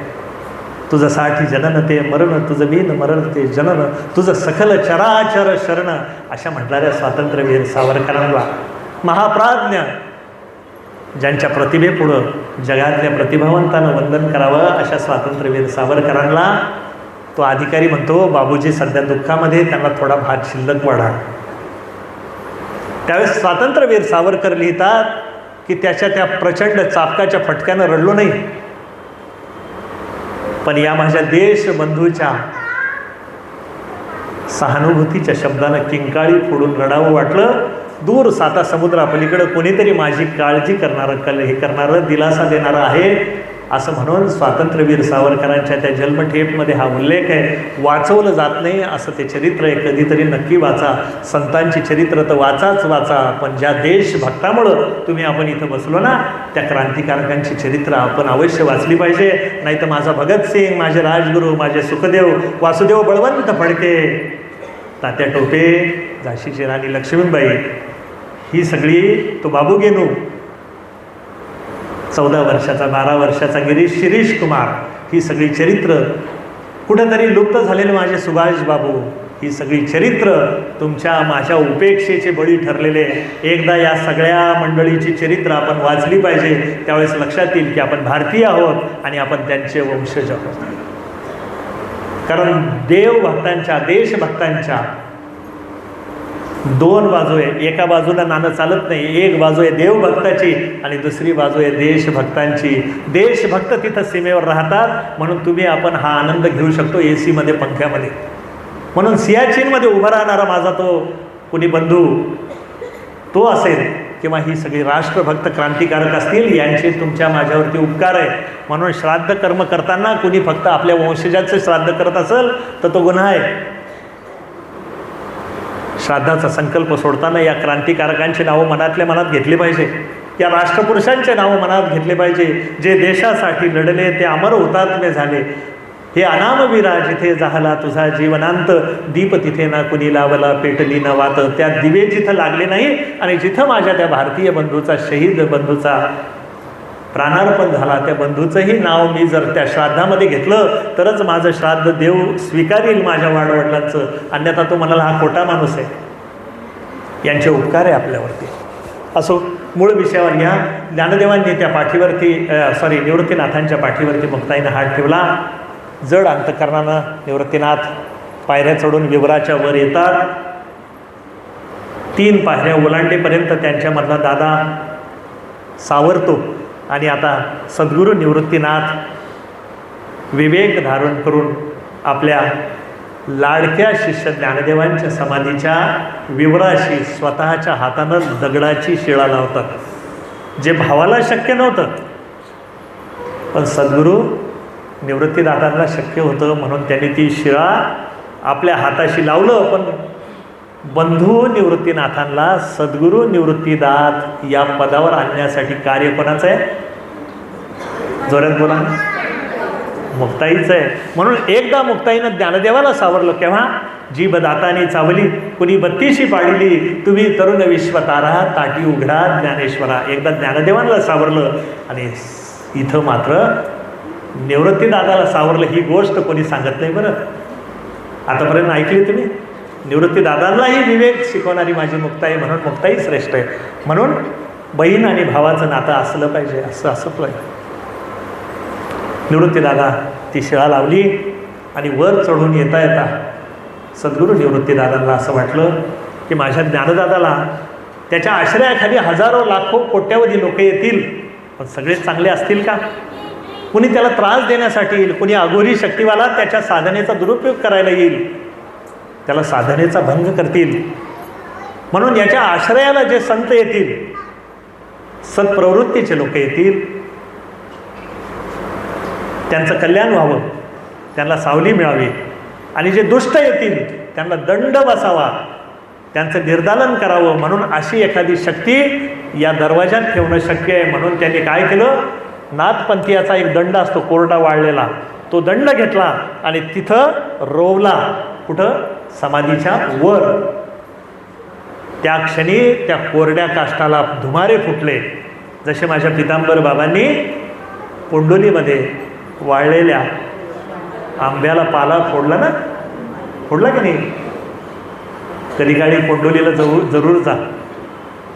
असे वटवृक्ष आहे तिथं की ज्याला पारंब्याच नाही. आश्रयाशिवाय कसं उभं राहायचं हे गजानन महाराजांनी कोंडोलीमध्ये आपल्याला शिकवलं. अन्यथा शरणम नास्ती, तुझ्या आश्रयावर. जर ते वाळलेल्या वटलेल्या पिंपळाला आंब्याला पाला फोडू शकता, तर तो वाळलेला काष्ट निवृत्तीदादा त्याला हिरवा करू शकणार नाही का? तो हिरवा केला आणि त्याला फुटलेले धुमारे म्हणजेच आजान वृक्ष, त्याच्या आश्रयाखाली जे जे येतील त्यांचं कल्याण होईल. जे साधक तिथे येतील, ज्ञान होय अति भाविका.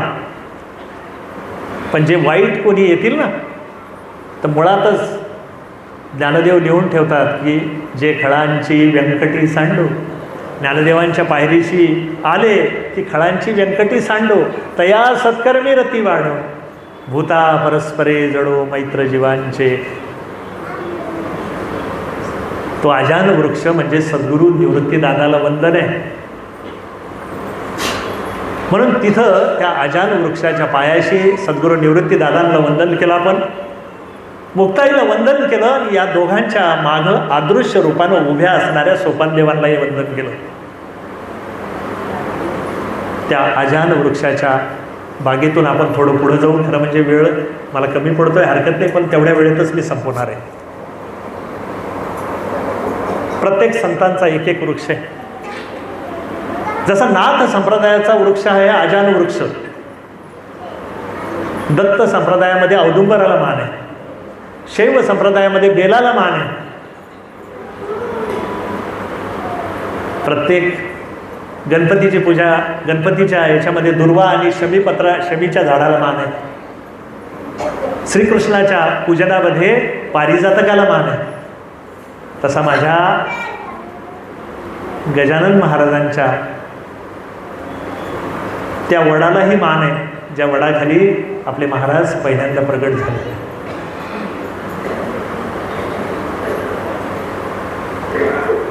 क्षणभर तो प्रसंग आपण आठवू की काय सुंदर असेल ना. ते बंकटलालजी आणि ते देवीदास पंत वगैरे चालले असतील, आपले महाराज तिथे निजानंदामध्ये बसलेले असतील. ती उष्टावळ समोर पडलेली आहे. महाराज त्या अन्नपूर्णेला सांगतात, तिच्याशी संवाद करतात, माझ्या लेकरांना कळत नाही ग, 7 समुद्राचं पाणी उपसून पर्जन्याला वाहावं लागतं, वाऱ्याला धावावं लागतं, छाती फुटेपर्यंत बैलाला त्या शेतामध्ये राबावं लागतं, शेतकऱ्याला त्याच्या पाठीमागे घाम गाळावा लागतो, आणलेलं धान्य घरी आईला दुरुस्त करावं लागतं, स्वच्छ करावं लागतं. माझी बहिणाबाई लिहिते, आधी हाताला चटके तेव्हा मिळते भाकर, आईच्या हाताला चटके बसतात आणि त्यानंतर आपल्या ताटामध्ये ती भाकर येते. प्रारब्ध योगानं कोणी पुरणाची पोळी खात असेल, कोणी चटणी भाकरी खात असेल, जो काही असेल, पण अन्नामध्ये तर तोच गुण आहे ना. जेवताना पोटभर जेवावं, अजिबात लाजू नये, 3 वेळेस मागून घ्यावं. पण आपल्या महाराजांना एकच गोष्ट आयुष्यात आवडली नाही, ती म्हणजे उष्ट कधी टाकू नये. आणि ज्यावेळेस कुणी अजाणतेपणे जाणतेपणे उष्ट टाकतो, ते उष्ट खरकटत उकरड्यावरती फेकलं जातं. आपले महाराज त्या खरकट्याजवळ जाऊन बसतात, अन्नपूर्णेची क्षमा मागतात, माझ्या लेकरांना कळत नाही. आपल्या लेकरांनी नको तिथं घाण केली की त्या माऊलीला सांभाळावी लागते की नाही, खरं सांगा तुम्ही. दुसऱ्याच्या दाराशी घाण करून आलं की तुम्हाला तिथं जाऊन ती स्वच्छ करावी लागते की नाही. तसे आपले महाराज तिथं जातात, अन्नपूर्णेला क्षमा मागतात. मायबाई अन्नपूर्णे सदापूर्णे शंकर प्राणवल्लभे ज्ञान वैराग्य सिद्ध्यर्थम भिक्षान देही च पार्वती. मायबाई माझ्या लेकराच्या वतीनं मी तुझी क्षमा मागते, त्यांना कळत नाही पण मी आहे ना. अरे ज्याला जगानं टाकून दिलं त्याच्यासाठी तर संत आहे ना, मी इथं आहे ना. आणि म्हणून आपले महाराज ते उष्ट अन्न सेवन करतात. चांगली गोष्ट आहे ना. त्यांचं उष्ट आपण खायचं का आपलं उष्ट त्यांच्यासाठी? बोलत जा गड्या. त्यांचं उष्ट आपण खावं हे बरोबर आहे ना. पण इथं मात्र परिस्थिती वेगळी होती. हा एकदाच झाला चमत्कार, तो आता वारंवार होता कामा नये. म्हणून आजपासून आपण संकल्प करू की आपल्या ताटामध्ये कणभरही उष्ट आपण टाकणार नाही. एकदा जोरदार टाळ्या करून तुम्ही समाजाचं अनुमोदन द्या. ह्या टाळ्या मंदिरामध्ये ऐकू गेल्या पाहिजे आपल्या महाराजांना.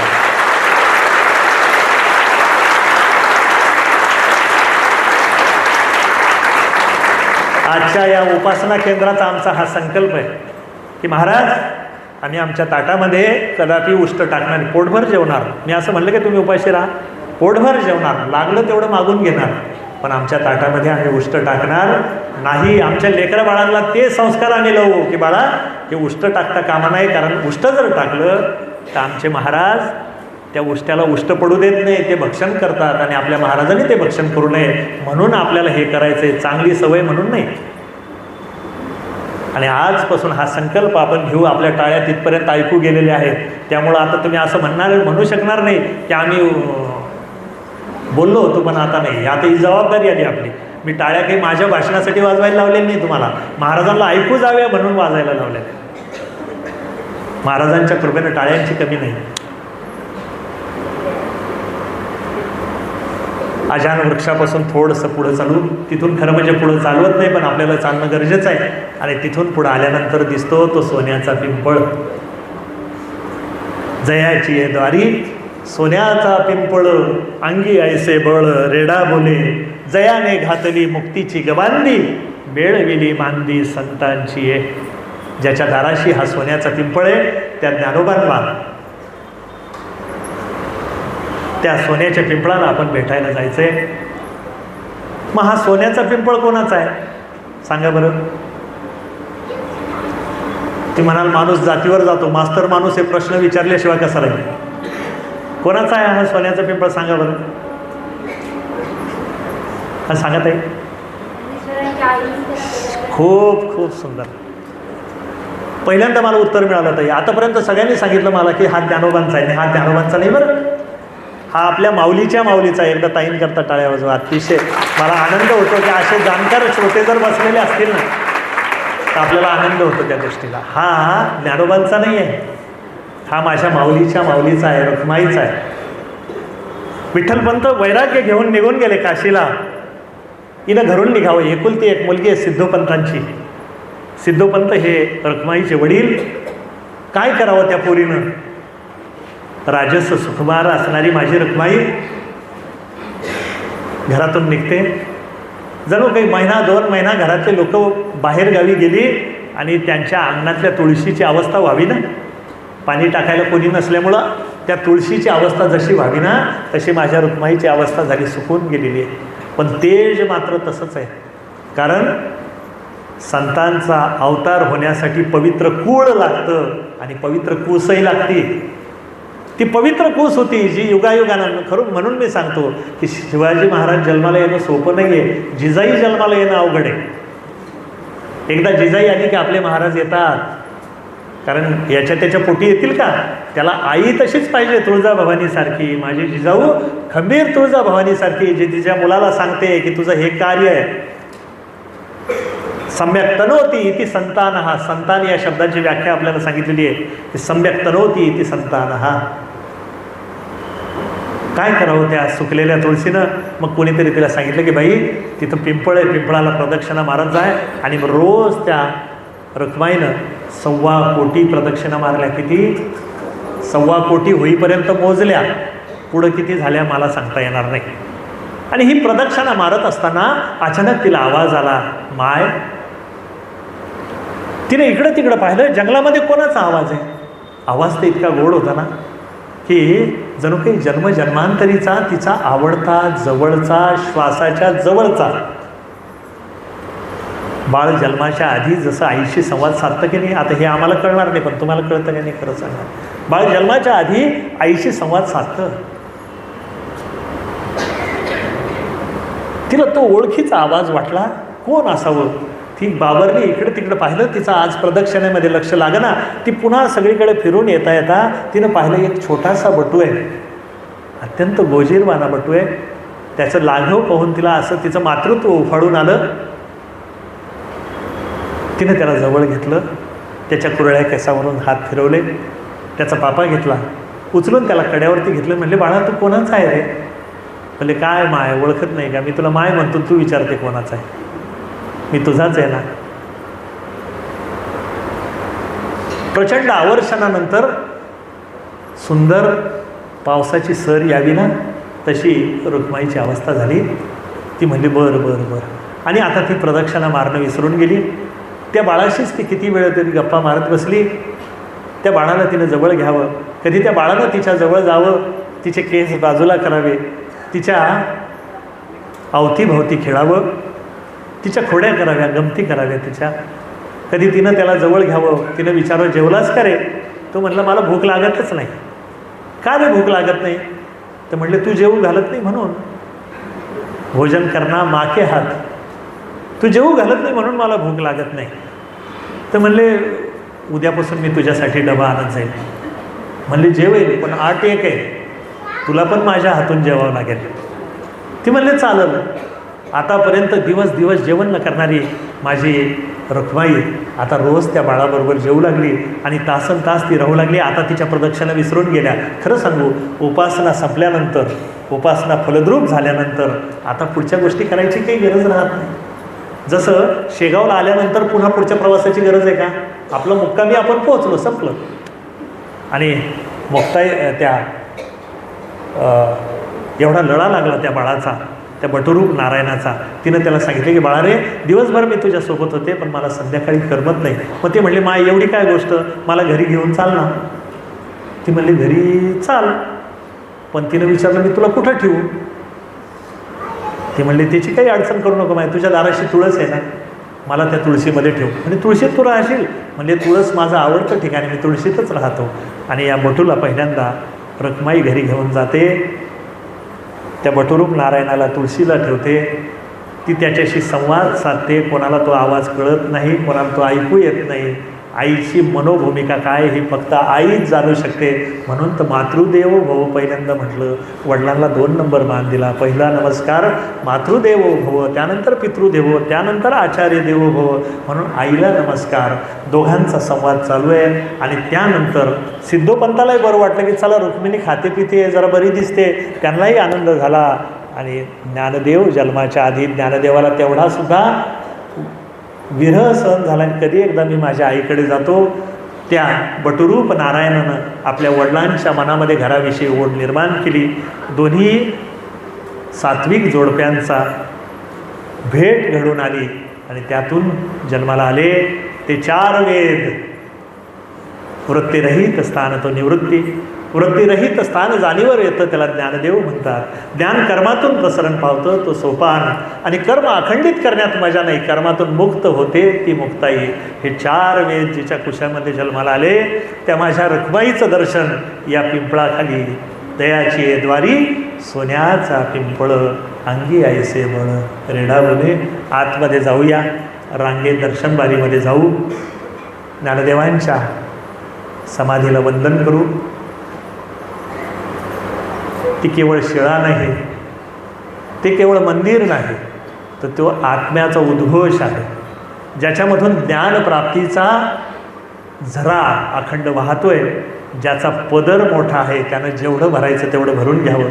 त्यांच्या दारी असणारं भजन, त्यांच्या दारीचं कीर्तन, त्यांच्या दारीचं नामस्मरण हे शतकोटी रूपात होत असतं.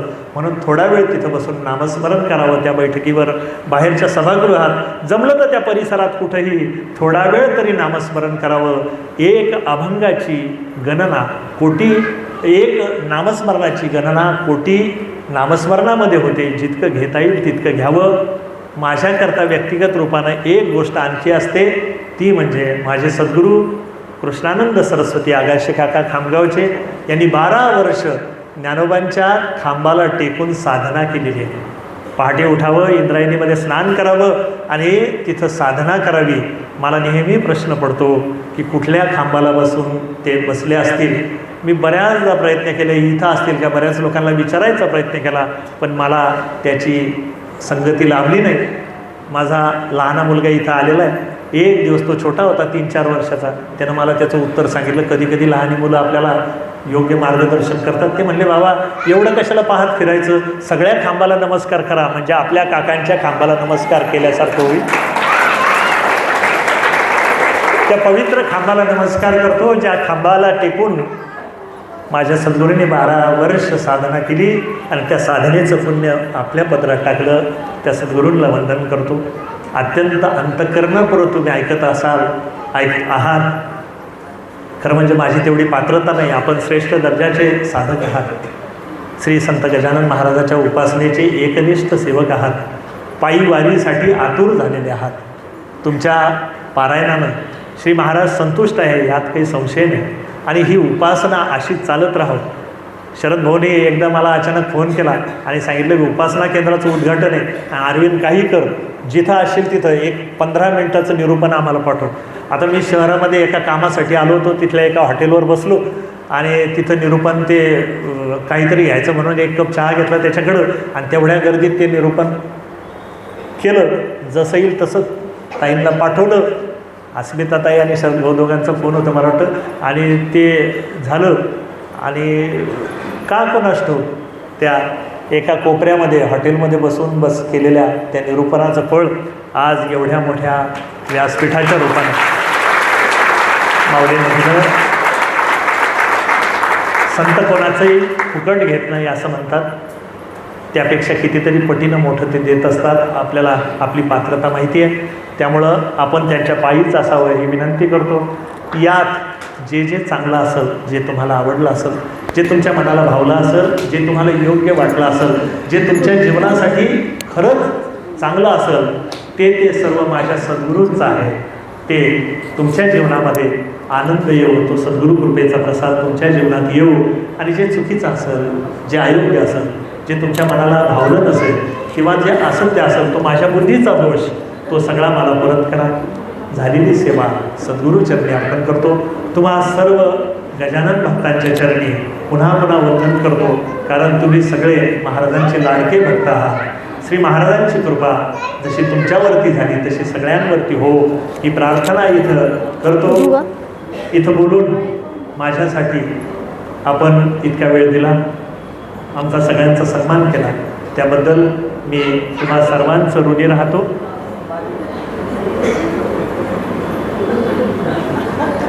हा आमचा नाथ आहे.